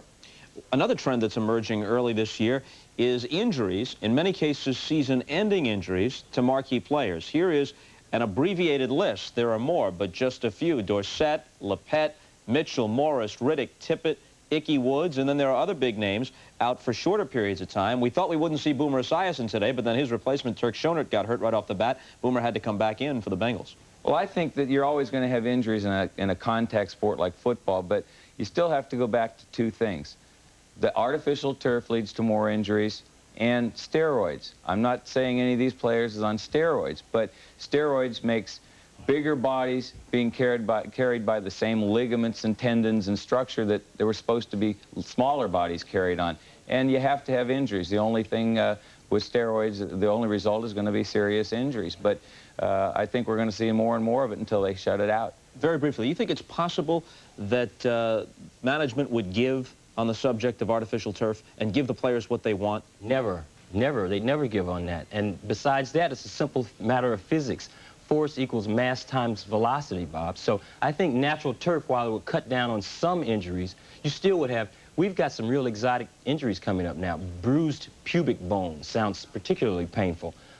Femoral condyle break, which is the bone, the femur, the big bone, the tip breaks off. Dick Steinberg told me that 2 players lost careers with those. Lynn Dawson and Pete Rock. It's going to get worse. I feel uncomfortable just hearing about it. But I appreciate the physics explanation. That's Bobby Beathard. He's Werner von Braun, and we're back with more NFL Live halftime activities in just a moment. Bell at his own goal line. And Bell is level, passing the 15-yard line. What a wake-up call to start the second half by Van Waders. He's down at the 18. Van Waders is the guy that missed the block when Smith blocked the field goal. Now watch this number 50. He's making up for it. They'll never knew what hit him. All of us, obviously, he didn't see him coming from his blind side. So a boost already for the Cleveland Browns to start the second half from their special teams, and Van Waders in particular. It's the first time this year that the Denver Broncos have started a second half trailing. We'll find out how they respond. They've got it 1st and 10 at their own 18-yard line. Winder starting to the backfield with Melvin Bratton, the rookie from Miami. It's Winder on the pitch. Waiting for his blocking. He moves it past the 20, out to the 21-yard line. Carl Hairston, Big Daddy, making the stop for the Cleveland Browns. He's in his 14th year. You know, when you see a defensive lineman, especially a tackle, coming from so far inside to make the tackle, and that man number 57, Clay Matthews, is a guy that keeps stringing it out. He's the guy that enables these guys, the bigger guys, to get in on a tackle by doing his job. 2nd and 7 now with the ball at the 21-yard line. Pressure on Elway. He loses it. It's batted away by Grayson. Who comes up with it? Denver's got it. The outside linebacker, David Grayson, stripping Elway of the ball for the second time today. If you were with us in the first half, it was Michael Dean Perry doing the same. The problem is that Elway has no one to throw the ball to. Clarence Kay is being covered by Clay Matthews, 57, and here comes Grayson. He's going to make the play all the way around from the outside, and that ball was hit. Elway was throwing the ball. If he had it up over his shoulder, they would have called an incompleted pass. But he was trying to throw the ball sidearm, and Grayson never gave him the opportunity to get his arm up. Excellent play by the defense. And a very alert play by Bobby Humphrey to come up with a loose ball in the backfield. Well, what they're going to do, I think, is they're going to view this to see if Elway's arm was in motion. The question was, I got to believe, Elway throws it from up over the top, and Grayson hits his arm and never gives him a chance to do that and knocks the ball out. All right, here's Elway from the back now. On the left-hand side is Grayson, number 56, is going to come in. Is Elway in the process of throwing the ball? No, he isn't. His arm was down, wasn't coming up or going through. So that play should stay, and it's going to be 3rd down. Stand is called. You bet. 3rd down. Exceptional play by David Grayson. Turns out to be the 4th sack of the day for the Cleveland Browns. And as they say, the dogs are barking into the dog pound today. Elway on 3rd and long. Oh, Dave can't get it to his receiver. He wanted to go to Vance Johnson. The Browns defense really electrifying this crowd. The defensive secondary, Joel, that's what we talked about at halftime. When the secondary plays that well and there's no place to throw the ball Elway can stand back there all day. Doesn't make any difference. Mike Horan, one of the best punters in the AFC. 41-yard average so far today. They kicking it to Gerald McNeil. And he turns it over again. A high spiral McNeil from his own 39. Getting blocks to the 50. Just dumped down inside the 45, or he's off to the races by Mark Mumford, the linebacker. Dynamite field position for Cleveland to start their first drive of the second half. All right, now you were talking about Elway having all day, but just take a look at the areas of the field. I'll just mark some circles here where the guys are, but all these guys here are in coverage, and there's just no place to go to throw the football. Now watch, when Elway stands back there, look at, he has time, yes, to look around, but who is he going to throw the ball to?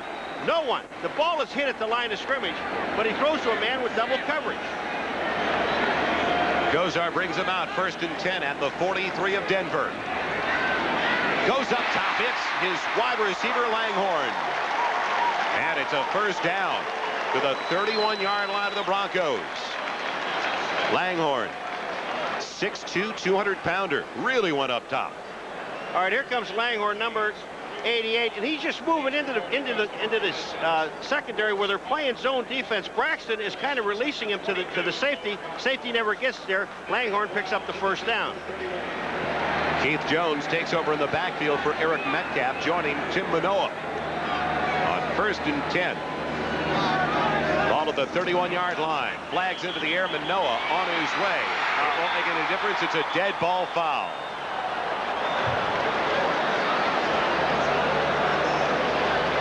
Offensive foul. False start. Offense, number 74.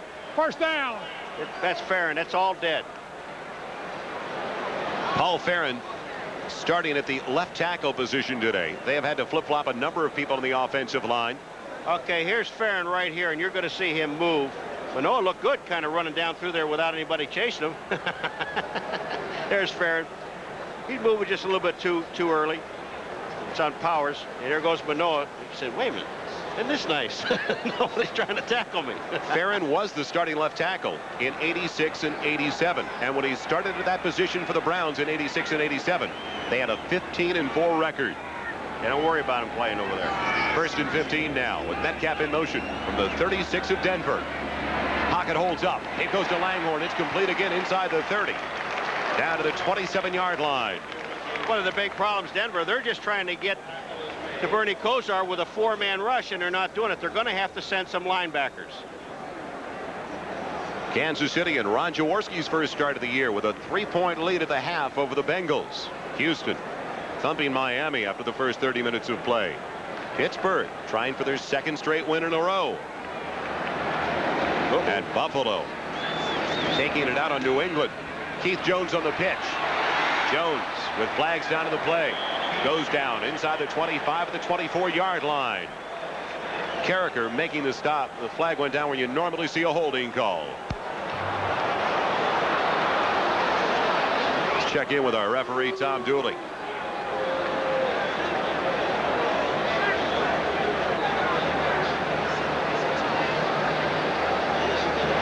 Holding, number 63 offense. 2nd down. Cody Rising. I'll tell you who got an excellent block, though, was Tim Manoa. When Manoa gets the block, Keith Jones can run with the ball. Penalties now really hurting the Browns after they got great field position on the solid return by McNeil to start with it at the 43. A couple of completions, a couple of first downs, but they pick up the illegal procedure call when they had it 1st and 10 at the 21. Now a holding call. And all of a sudden it's 2nd and 16 with the ball back at the 37-yard line. Just get happy, but Metcalf, the tailback in the eye behind Manoa. Kosar for Manoa. It's incomplete.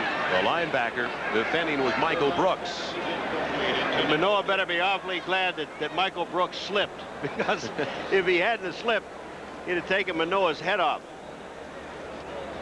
There's Wade Phillips. We just had him in our shot, the new defensive coordinator for the Denver Broncos. And the Broncos, with so many changes personnel-wise, is in their secondary. 3 of the 4 starters back there, newcomers this year in the secondary. And what a change it's been. 23 out of the 47 players on the Denver Broncos roster, 25 years or younger.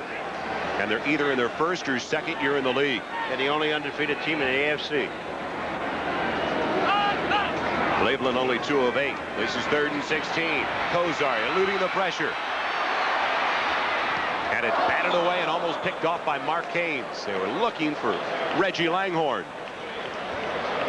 Oh, Mark Haynes might have still been running, because I don't think Kosar would have been able to hit him, because Mark Haynes is just reading. They're staying back. And Langhorne is downfield. Now look, you see Langhorne just sitting there. Now watch. He sees Kosar in trouble. Now he's got to come back to him. And he just sits there and waits and starts to move up. The ball hits Mark Haynes right in the helmet. Wasted opportunity by the Cleveland Browns. Great defensive play, in particular by the secondary of the Broncos. Bell waiting for the punt. Brian Wagner, he's had a tough day. Look at this guy. Short spiral. And it'll be taken by the Browns as they touch it down inside the 10. At the 7-yard line by Stephen Braggs, the reserve cornerback. So when Denver comes back, they'll have it, but once again in a big hole deep in their own territory.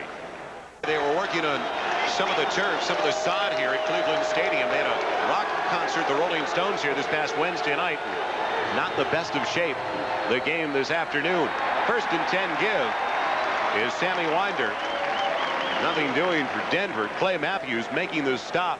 And that's been the mode of operation for the most part. And with the way things have been going for that Denver offense, they're more and more, Paul, going to have to rely on the arm of John Elway. Well, Clay Matthews plays over Clarence Kay, number 88. Now look at this. He gets blocked to the inside, or just lets his man go back to the inside, and then Clay Matthews just picks up the play.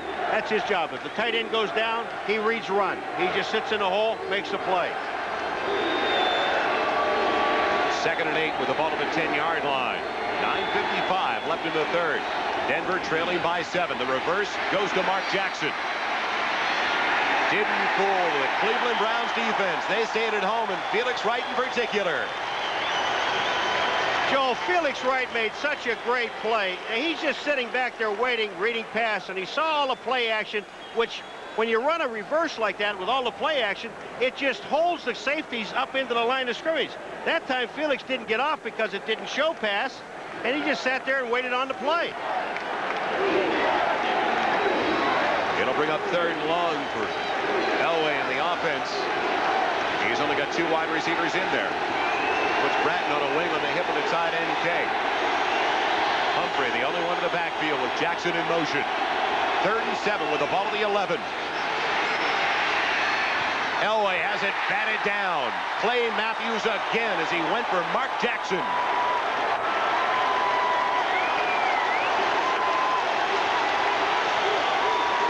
Joel, they had Melvin Bratton and Jackson in the same spot.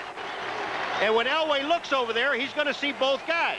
Now here comes Jackson. 32 is Bratton. Now watch them coming out together. Bratton goes out. Minifield picks him up. And then there's Clay Matthews. He just sits there and rides it. Can't believe that Elway threw the ball there.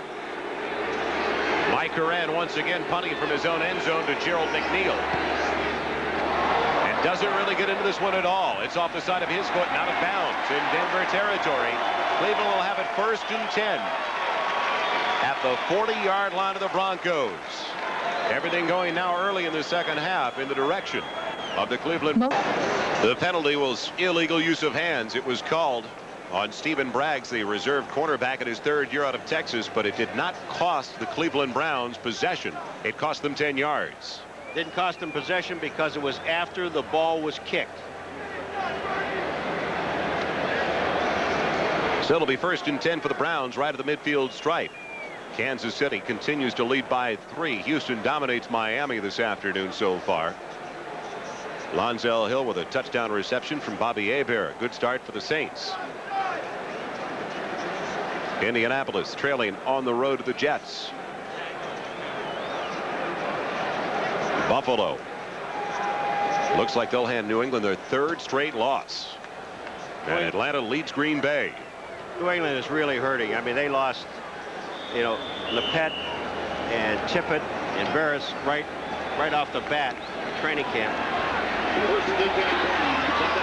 Bud Carson said this week he wanted to run the ball more consistently. The Browns have done exactly that. They've got it 1st and 10 right at the 50. Eric Metcalf starts the series as tailback. Kosar for Webster Slaughter. Close to the 1st down marker. Mark Mumford making the stop. I believe it's enough for a 1st down. Yes, it is by a yard.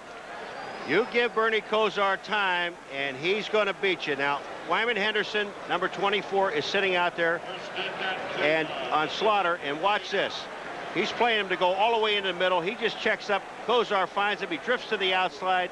Mumford is there to make the tackle, but they get a 1st down. Tough to give Webster Slaughter that much of a cushion. You bet. 1st and 10 at the 39-yard line of the Broncos. Metcalf and Manoah stay in the backfield. Kosar to Langhorne. It's complete down to the 30-yard line near another 1st down. Tyrone Braxton, the quarterback on that play, making the hit.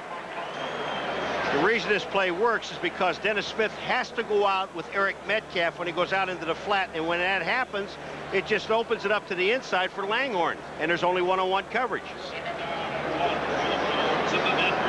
Metcalf gets a break, comes over to the sideline, replaced by Keith Jones. Cleveland is dominating the battle of field position today, but they have not capitalized too often. Manoah plunging ahead for the first down, and he's got it inside the 29 near the 28-yard line.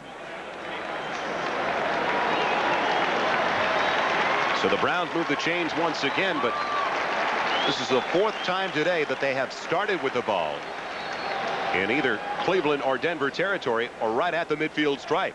You got to like Cleveland's offensive coordinator, because they just sat back and they figured they're going to cover Metcalf. They're going to key on Metcalf. So if we can get Metcalf on one-on-one coverage, especially with a safety, and get him upfield, we may be able to get the ball to him. 1st and 10 with the ball at the 28-yard line of Denver. Cleveland continues to lead by 7. Kosar in trouble. Throws it away at the feet of Eric Metcalf.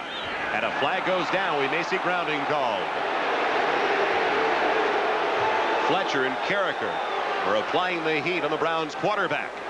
They're going to call intentional grounding. I got to believe this was they were trying to get a screen pass out there to Eric Metcalf, and the Denver Broncos just read it so well there was no place to go, and they're going to call intentional grounding. What is the difference, though, Paul, when Elway throws it into the stands without a Denver Bronco receiver even close? And here in this case, he is throwing it at the feet of Eric Metcalf. Well, and I think we have an illegal pass and loss of down. Number 19 offense. 2nd down. The reason the Cleveland Browns are so upset, especially Bernie Kosar, because Eric Metcalf was in the area of the ball. All right, Kosar's going to be rolling out to the left of the screen or to his right. Now Metcalf slips out. Now you see the screen starting to set up. Then there's no place to throw the ball because Townsend is right in his face, and he hits the lineman with it. That's why they called it. Now 2nd and 20. Loss of down. Kosar. The pressure again, gets it off to Jones. Jones is belted immediately. Wyman Henderson coming up, putting down Keith Jones in a big hurry. The completion is good, down inside the 35 to the 34-yard line. We talked to Carl Mecklenburg yesterday about this swarming defense of the Denver Broncos, and he said before we only used to have 1 or 2 guys going to the ball. He says in this defense that the Denver Broncos have now, you'll always see 5 or 6 guys at the ball. That time, when Keith Jones caught the ball, 5 Denver Broncos were in his face. 3rd and long, 3rd and 16 with the ball at the 34-yard line. Well, the Browns waste the great field position once again. Brennan was in motion. It's over the middle for Langhorne. Can he get to the first down marker? No. He's shoved down by Randy Robbins at the 30-yard line. Way short of the first down. Remember I was talking about the swarming defense of the Denver Broncos when they go to the ball? Now just take a look at this. Langhorne's going to come in, and when he catches the ball, watch the amount of people that converge on him. Here they come. Beautiful, beautiful defense. It'll be a 48-yard field goal try coming up for Matt Barr. He's 1 of 2 on the day. It's on its way. It's got the distance. Does it have the direction? Yes!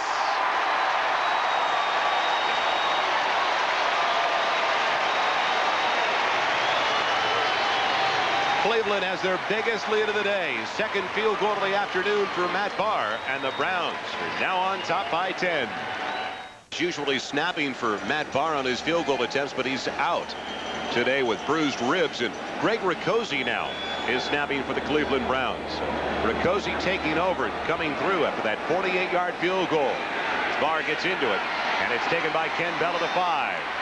Bell dumped down at the 20-yard line. Kyle Kramer, number 40. What a great job on special teams.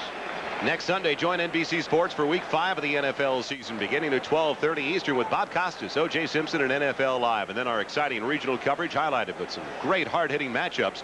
Bills Machine Gun Kelly leading Buffalo into the Hoosier Dome to battle Eric Dickerson and the Indianapolis Colts.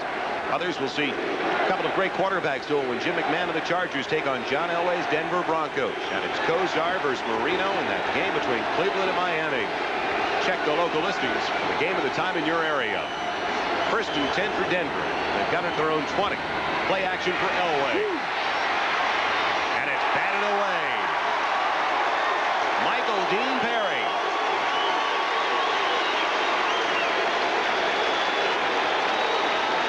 They were were trying to get the ball to Kay, but Perry is the guy that breaks it up. Kay's blocking. All of a sudden, he falls down and gets back up again. He's blocking on Gibson, but Elway couldn't get it. Perry is the guy that knocks the ball away. Elway has had some problems because this defense is in his face, and they're jamming him all the time.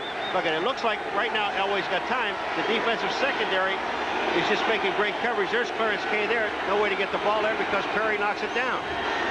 Bratton in motion out of the backfield on 2nd and 10. Elway rifles it over the middle for Jackson. Making Vance Johnson. Johnson inside the 40, to the 30, to the 20, all the way inside the 15-yard line to the 12. You know it's difficult to keep them down all day long with gifted wide receivers like Johnson and Jackson, and they find Vance Johnson.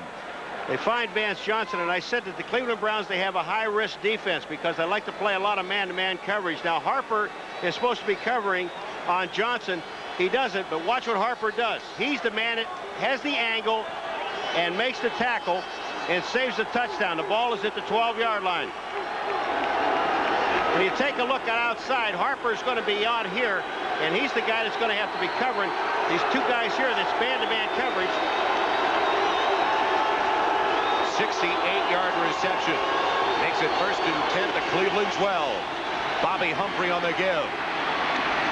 Forced out of bounds, trying to turn the corner. He's out at the 8-yard line. Let's look back at that long pass one more time, Paul. All right, we got to take a look at it. You ended up with Harper right here.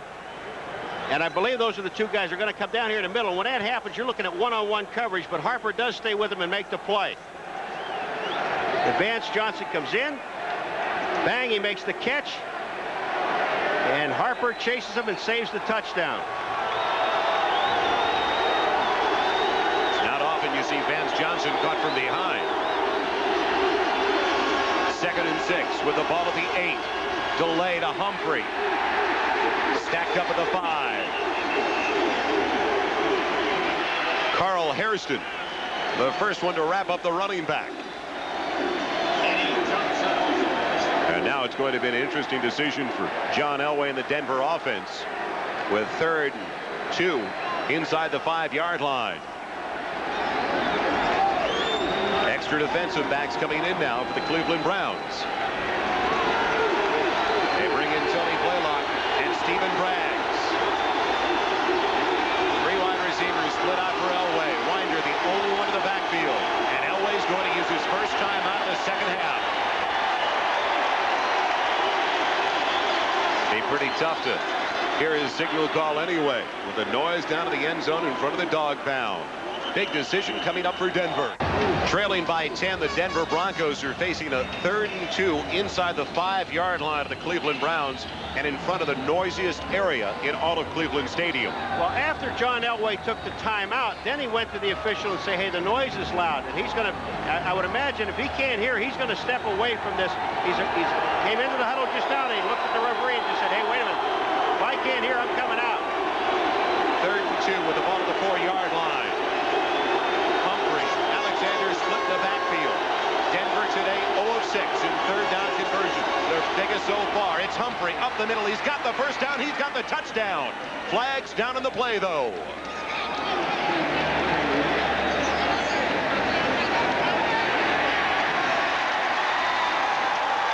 Big Daddy thinks it's against Denver.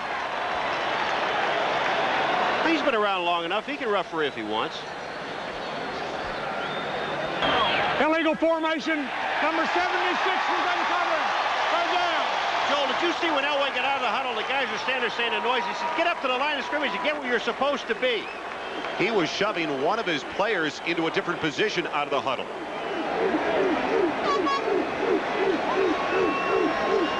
This is the way they lined up on 3rd and 2 at the 4. And I'd be very honest with you, I don't see where the illegal formation is at this point. Because all the linemen are intact right here. That's no problem. I don't see it. Only the 2nd penalty of the day against the Denver Broncos comes at a crucial time. Now it's 3rd and 7 with the ball back at the 9-yard line. Mark Jackson in motion. Elway out of the shotgun with pressure coming up the middle. Elway for the end zone, and a flag is down in the play as it's out of the hands of Sammy Winder. It falls incomplete, but was there interference? We got a fight in the end zone between two players.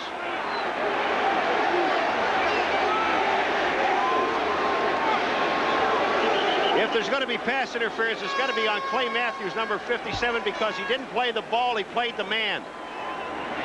But they also held Michael Dean Perry. I mean, they had him by the shirt, and I have to believe it's got to be Bishop that had him. I mean, and it was wide open. The officials are standing there when Elway's running around. Michael Dean Perry is being held.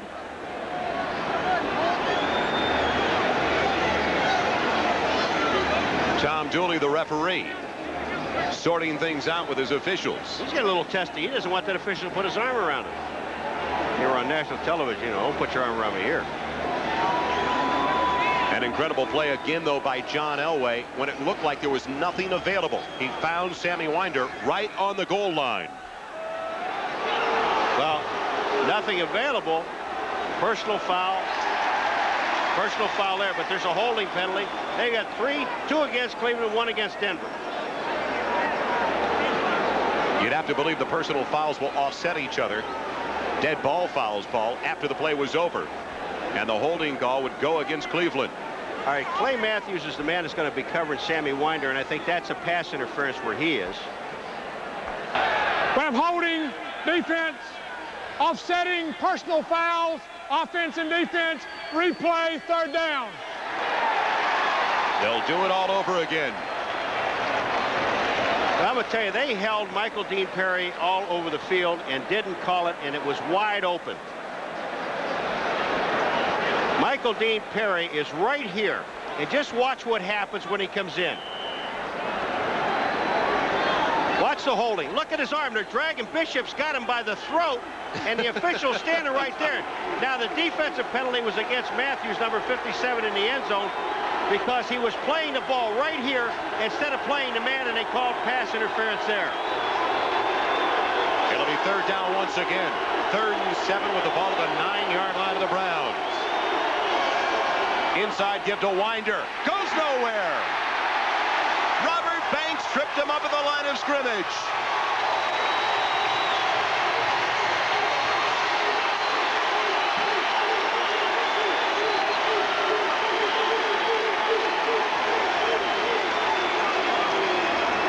Robert Banks makes a great play. Juriga, number 66, is coming out to block him, and Banks just goes underneath and makes the play and makes the tackle, and now the Broncos are going to have to settle for a field goal. Treadwell has accounted for the only 3 points of the day for the Denver Broncos on a 21-yarder in the first half. This will be out of the hold of the backup quarterback, Gary Kubiak.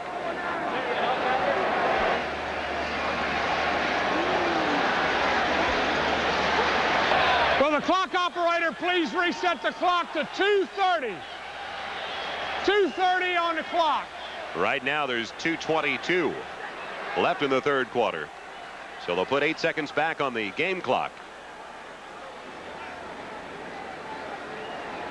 Will the clock operator please put 2:30 on the official clock? Is that a wake-up call?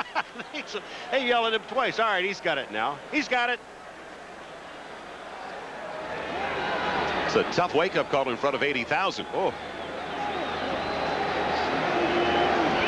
The Browns have led throughout, but could easily be up by a lot more than 10 points with the field position they have enjoyed this afternoon.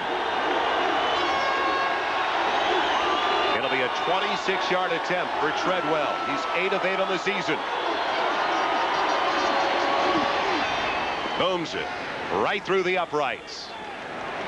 And once again, it's a 7-point game.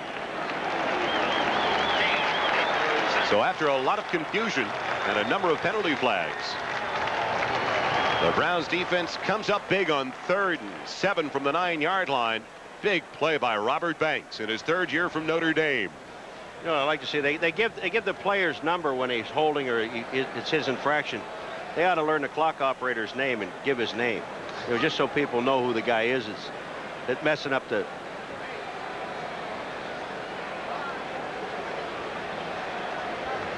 Another look at the illegal formation. All right, what they're saying here is that the right tackle is uncovered. Now, here's the right tackle. And I don't understand what difference does that make. See, this wide receiver here has got to be up on the line of scrimmage. And when he's out here, because he becomes an eligible receiver. So that when that man is on the line and the tackle is there, the tackle becomes an eligible receiver. And we thank George Finkel for that. And that wide receiver who just came in the game, Michael Young, had only been in for a couple of snaps today. He was also the one that was involved in the altercation back in the back line of the end zone. Eric Metcalf waiting for the kickoff from Treadwell. Metcalf will work from his own 4.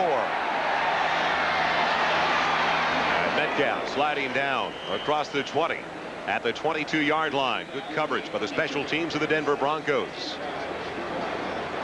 Kip Corrington making that hit.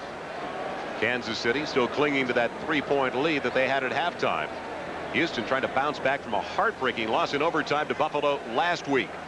And a tight one down at the Superdome. Pittsburgh led most of the way. They still maintain that 7-point advantage. And the first start of the year for Doug Flutie, not a very productive one so far. First and 10 for the Browns from their own 22. Kosar to a wide open Webster Slaughter across the 40 to the 43-yard line.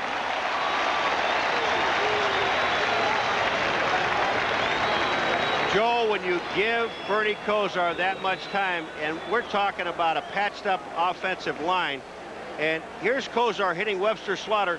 Now, what happens on that play is Henderson lets him get to the inside, but Steve Atwater, number 27, is there. I got to believe that that was zone defense, and Atwater just missed the coverage. First and 10 after the 20-yard completion to Slaughter. Browns have it at their own 43. Manoa goes in motion on the long count by Kosar, and Metcalf gets it.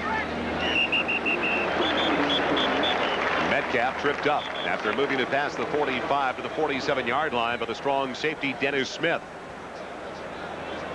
Browns have really not tried to go to the ground game all that often in the second half of play with 55 seconds left in the third quarter. Well, you're wondering when you're watching a Denver Broncos defense in the past for years, all you ever heard was Carl Mecklenburg, number 77, his name all the time. And he said yesterday that this defense is a swarming defense. More people will make more tackles than he will. He doesn't feel anymore like he's got to make the big play on every down. That's right. The dump off goes to Metcalf on second down. A great open field tackle by Dennis Smith with a flag down in the secondary.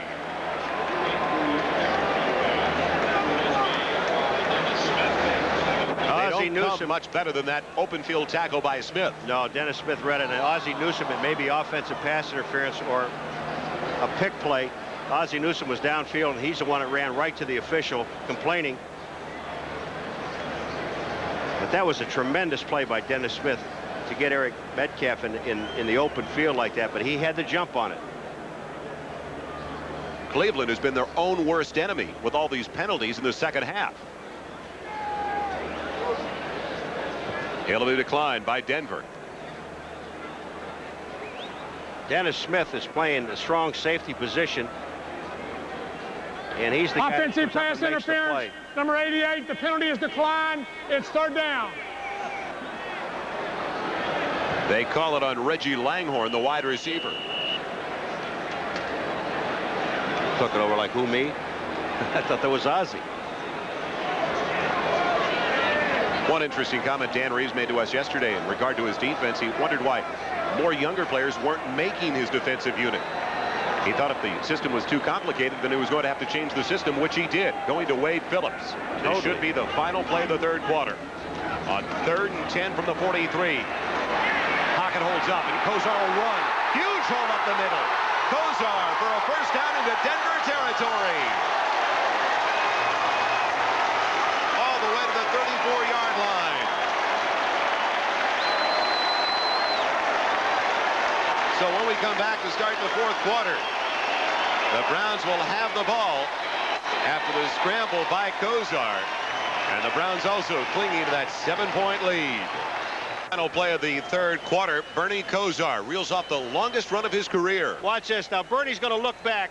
And right here, he looks back to see if the defensive lineman, Bernie, we know you're slow, but once you get beyond the line of scrimmage, don't worry about those big guys chasing you. You got to worry about the guys in front of you. What's a great run.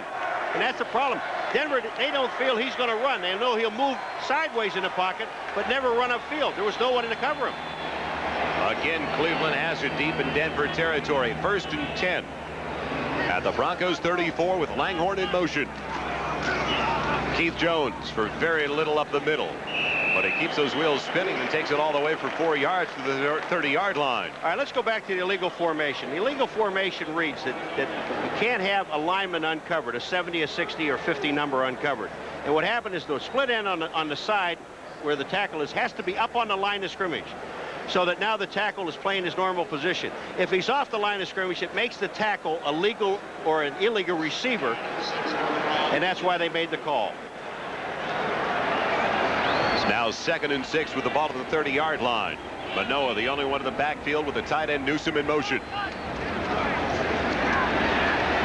Pressure on Kosar. He'll run it again inside the 30 to the 27-yard line. Simon Fletcher wrapping up the quarterback when it appeared that Kosar once again was going to pick up a critical first down. All right, Bernie, you can outrun the defensive lineman, but you're not going to outrun linebackers. Bernie is not swift of foot. I love his guts. He's got to be laughing. I've never run so much in my entire life. That's because the defensive secondary really did a great job. Brooks misses him in the backfield. Now he's going to try to outrun Fletcher, number 73, and no, Bernie, get down. 3rd and 3 now for the Browns. Ball to the 32 or make it the 27-yard line. They're 3 of 11 in 3rd down conversions. Metcalf on the inside give. Breaks out of the first tackle. Breaks another tackle. He's close to the first down marker. He needed to go to the 24-yard line. That's exactly where he went down. What a difference it is when you have a running back that just keeps his feet moving. When Metcalf went inside, I mean, he doesn't like the mark of the ball. There is a flag down in the play as well out of the secondary. And it's going to be called against Cleveland. But Metcalf keeping his feet moving, was stopped at the line of scrimmage, moved back to the outside, and did have the first down, I thought, but the flag is on Cleveland. Illegal use of hands, number 84, offense, 3rd down. That's the wide receiver trying to apply a block downfield, Webster Slaughter. All right, watch Metcalf here now. He's going to try and follow right up in the middle of the line. There just is no place to go. Now watch what he does. He keeps his feet moving and then moves back out to the outside. Now here comes Slaughter. Slaughter's block was from behind. He was on the left of the screen, hit the man. When you can see his name on the jersey, you can't touch him. The worst part about it is Metcalf already had the first down. Instead, it'll be 3rd and 10 with the ball back at the 34-yard line of Denver. 4 wide receivers setting up for Bernie Kosar.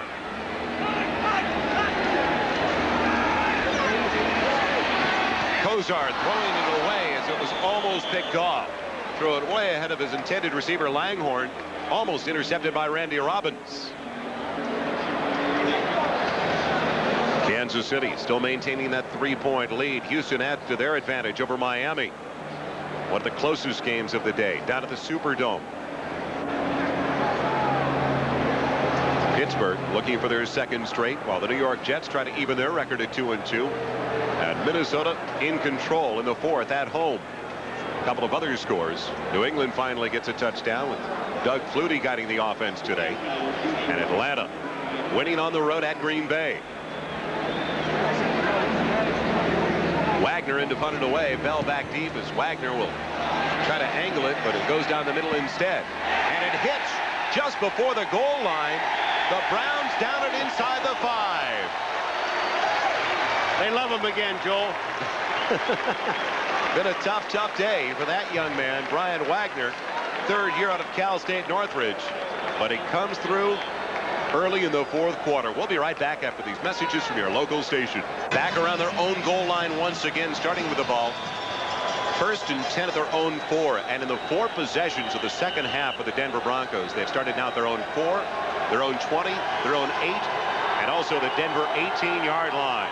You thought you heard the noise when they were going in for the score. Where do you hear it when they come try to get back out of here? Paul, I'm surprised they have not utilized Clarence Kay, the tight end. He caught 5 last week in the win over the Los Angeles Raiders, and usually when things are working well for Denver, Kay is in the middle of things. Well, you got Pat Kelly in there now, number 87 is the tight end. They send Melvin Bratton in motion. Play action for Elway out of his own end zone, and it's almost intercepted. Out of the hands of Mike Johnson. Well, Bobby Humphrey told us yesterday one of his biggest adjustments was trying to hang on to John Elway's rifle passes. It's got to be tough for a linebacker. It is. And Johnson was right there. He can walk into the end zone. He's reading Elway's eyes. His man actually is sitting in there and waiting for the back to come out, which is Humphrey. He doesn't come out, but Mike Johnson reads it so perfectly, and the ball hit him in the hands, and he dropped it. What an exceptional day it's been so far for the Cleveland defense. Now 2nd and 10 for the Broncos at their own 4-yard line. Elway rifles it for Jackson. That's incomplete. Mark Harper, the cornerback, getting the start today due to the groin injury to Hanford Dixon. He has come up with some big plays as well. Clay Matthews was right in Elway's face, and that was just a bad pass because he had the wide receiver Mark Jackson open. Would have been a first down. I don't think John Elway's happy right now with Mark Jackson. And they have Michael Young in there. Elway is complaining.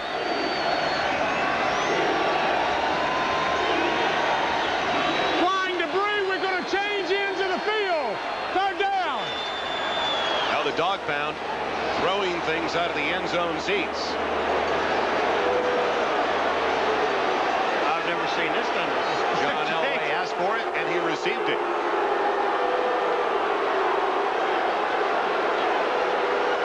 So it'll be 3rd and 10 at the 4 at the opposite end. Hanford Dixon, nicknamed the Browns defense the Dogs, and the fans took to it immediately, especially at that end of the field. Well, the people at the other end, if the guy has a good arm, he can hit him. It's only 30 yards. But I'll tell you, there's enough people at that end that can yell just as much as this end over here. Well, Paul, I know you've seen a number of games at this stadium, and I worked a couple at Cleveland Stadium last year, and I have never seen it, and I've always seen dog bones in other articles coming out of the end zone. Bud Carson is very upset about it. Now, what happens if they get the first down? Do they go back to the other way again? I'm just taking a look at the flags. The flags are basically limp, so I'm looking at any kind of wind advantage that Denver might give up or pick up. Doesn't seem like much, but if you think that crowd was noisy before, listen. Here they go. Most of the NFL say this is the noisiest stadium that is not domed. Elway looking around. Tom Dooley tells Elway to play on. Elway throwing his arms up in the air like I can't hear. There's a high school field next door here, Joel, if they can go over and finish this if they'd like.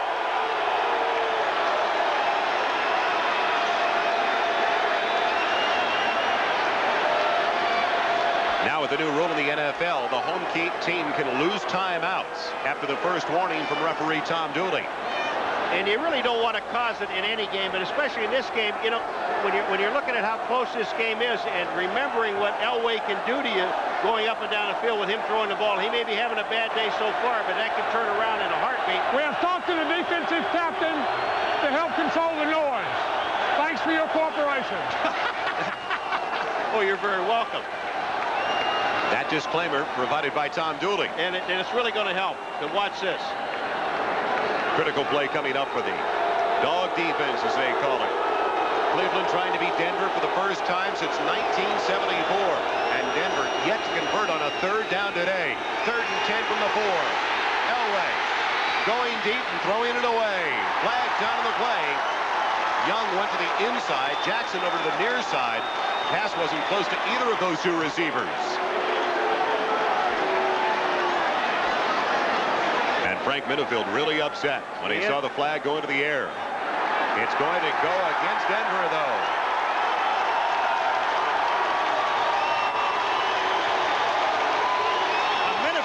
covering number 83, Michael Young. Offensive pass interference. Number 83 offense. Fourth down. Penalties decline. It was Michael Young pushing off. Minifield had excellent coverage. Besides that, the ball wasn't catchable. Here's Minifield on Young, 83 to 31. Now watch this. Michael Young pushes off there. You can't do that. The defensive man has as much right as you have. And again, that ball, as you said, was not catchable. Moran to punt it away from his own end zone. It's a wobbler, a returnable type for McNeil, who takes it at the 48. McNeil inside the 40 down to the 38-yard line of Denver. Again, exceptional field position for the Browns to start their drive. And Bud Carson still upset over that call by the referee to change ends for the Denver offense.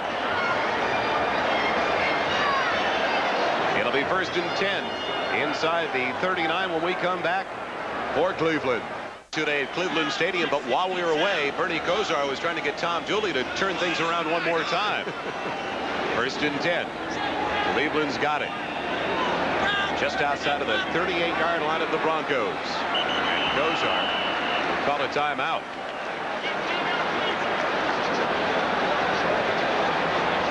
The 30-second clock was down to 1 second. Bernie, when they took the timeout after they got the punt return, he went to Dooley and he said, I want to turn it down. I want to go into the Dawg Pound. He spent more time with the official than his own offensive huddle. Now this was before, during the timeout, Bernie was talking to Dooley, and Dooley shaking his head no, and Bernie said, wait a minute, if you gave it to them, they turn it around, give it to us.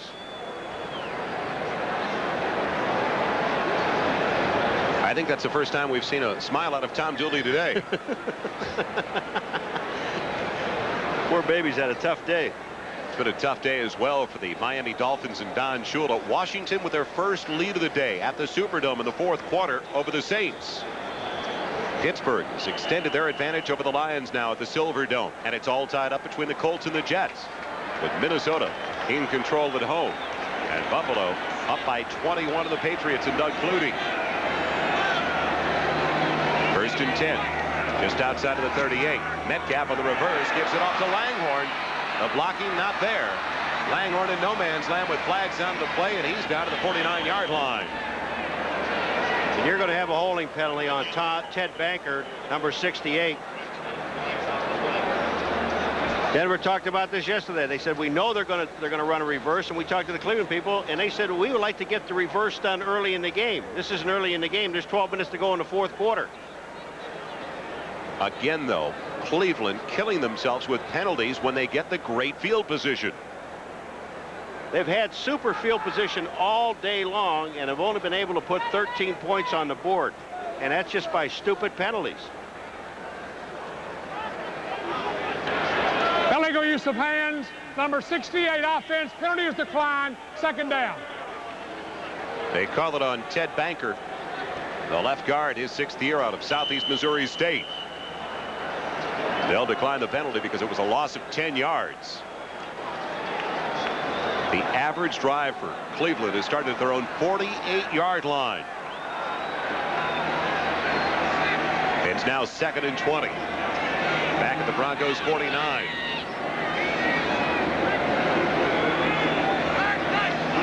Lawyer Tillman going in motion. Kosar has to go off the fingertips of his receiver Tillman, who came up with his first career catch earlier today in the 1st half. But when you need 20 yards, you're not going to get much throwing at 6-7 yards past the line of scrimmage. You're not, and they thought they had to isolate with Tillman on Mecklenburg, but Mecklenburg was all over Lawyer Tillman, and he got the ball. It had only been good for about 3 yards anyway, because Mecklenburg was there. You'd have to think, Paul, the Denver Broncos feel very fortunate about the position they're in right now. They only trail by 7. Plenty of time, 11:38 left in the 4th quarter, and their offense really hasn't been in sync all day. Hadn't been in sync and hadn't had field position, starting at their own 12 on the average. 3rd and 20 now at the 49 of Denver. Kosar in trouble. He's down again. Simon Fletcher with his 2nd sack of the afternoon. Simon Fletcher just took Cody Rison all the way back to the quarterback. Rison just couldn't even come close to holding him, and Fletcher made the play. He's a linebacker in a down position, Cody Rison on the left of your screen will be trying to block him, and just take a look at Fletcher. Rison can't hold him. Fletcher makes the tackle. Cody was holding Fletcher. That series started at the Denver 39.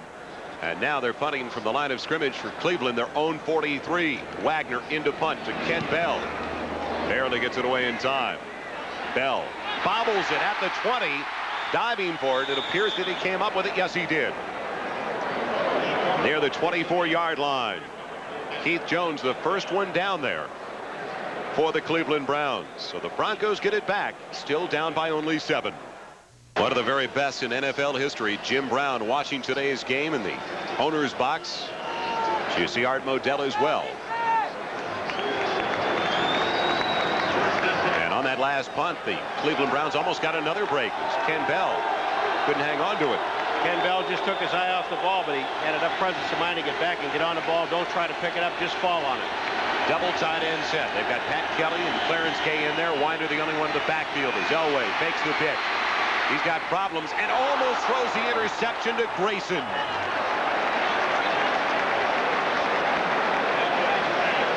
They still can't find the tight end. Well, when you're forced out of the pocket, Robert Banks is in there, number 97. Here's Benefield covering, but look at Clarence Kay, number 88. You think he isn't open? Nobody is covering Clarence Kay at all. But Elway's running for his life, and Grayson drops the ball. That's 2 linebackers drop 2 balls to stop a drive in great field position. 2nd and 10 now for Denver, their own 24-yard line. Elway's just frustrated, Joel, and he has to be. Sewell's the motion man. Winder the single set. Elway with time again. Throws an interception, this time to Grayson. To the 30. Gets a block to the 20.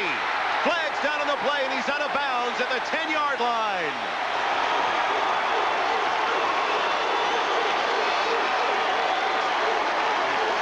There are flags all over the place, but it's after the interception. The third-year man from Fresno State wasn't going to drop it this time. Elway was trying to hit Pat Kelly, number 87, with the ball, and there was just no place to throw the ball. The Browns were sitting in a zone defense. I think it's a block afterwards, and it might have been... After the interception. Hairston. Illegal use of hands, a block in the back. Number 78 on defense. First down, Cleveland. All right, we're going to look at Grayson here and watch it. He's just going to come back in here and play center field and read Elway's eyes. When Elway throws it, going to hit him right in the hands with it. He's trying to hit Pat Kelly, number 87. Now watch Grayson move into the picture. There it is right there. Pat Kelly is there. Grayson gets there first. He dropped 1. He said, I'm not dropping 2. And you see the block from behind by Hairston on Winder. Cleveland has the ball in great field position again. They're at the Denver 33-yard line. 1st and 10. They come out in the eye with Metcalf behind Manoah and Langhorne in motion. It's Manoah banging it straight ahead inside the 30 to the 28-yard line for a gain of 5. Now let's see if they go to the ground. Try to take some time off the clock with 10:45 left in the 4th. Well, they're bringing Keith Jones in to run back there with Manoah. And I just got to believe that Bernie Kosar and the Cleveland Browns are going to try to keep it on the ground. They're inside 10 minutes and 30 seconds in the 4th quarter. And here's where they just used the blocking of their offensive line and Manoah, number 42. 2nd and 5. The ball at the 28-yard line of Denver. 7 men on the line of scrimmage for the Broncos. Kosar taking his time, getting under his center as he watches the play clock in the end zone. It's Keith Jones on the carry. And Jones breaking free inside the 25. A yard short of the first down to the 24-yard line. Wrapped up there by the free safety, Steve Atwater. Manoah is just a super blocker. I'm just sitting here watching Manoah, and he just blows the linebackers off the line of scrimmage with no problem at all. And he knows that every once in a while I'm going to get the ball, and he's smiling. If I don't get it, Jones, I'll block for you. And Manoah complements the other 2 tailbacks so well now, Metcalf and Keith Jones. The speed out of the backfield. Crucial 3rd down for the Browns. They haven't had a lot of success in 3rd downs either today. Bernie Kosar is at 20 of 31. But at third downs, they're only 3 of 12. Third and a little bit better than a yard. And Jones near the first down marker. He lunged at that last second, close to the 23-yard line. Carricker, though, got great penetration. The left defensive tackle for the Denver Broncos. All right, right behind here is Manoa. Now watch, he's going to come right over here and make the block on the outside. Watch Manoa's block. Here he comes, right to the outside, and he just hammers Michael Brooks. And they're going to measure for this. I think they may be about a half a ball short. You kick the field goal, it puts you back up by 10, or do you go for it? It'll be half a ball short, or more than that now. Boy, they got to move that thing back a little bit. That's a long way. They're almost a full yard short of the first down. And Matt Barr will try to give the Browns a 10-point lead. He has hit a couple of field goals today. He's had one blocked. He had a 48-yarder. Also a 36-yarder. His first attempt from 47 yards was blocked by the Broncos' Dennis Smith, who went in untouched up the middle. This time it'll be spotted at the 32, making it a 42-yard attempt.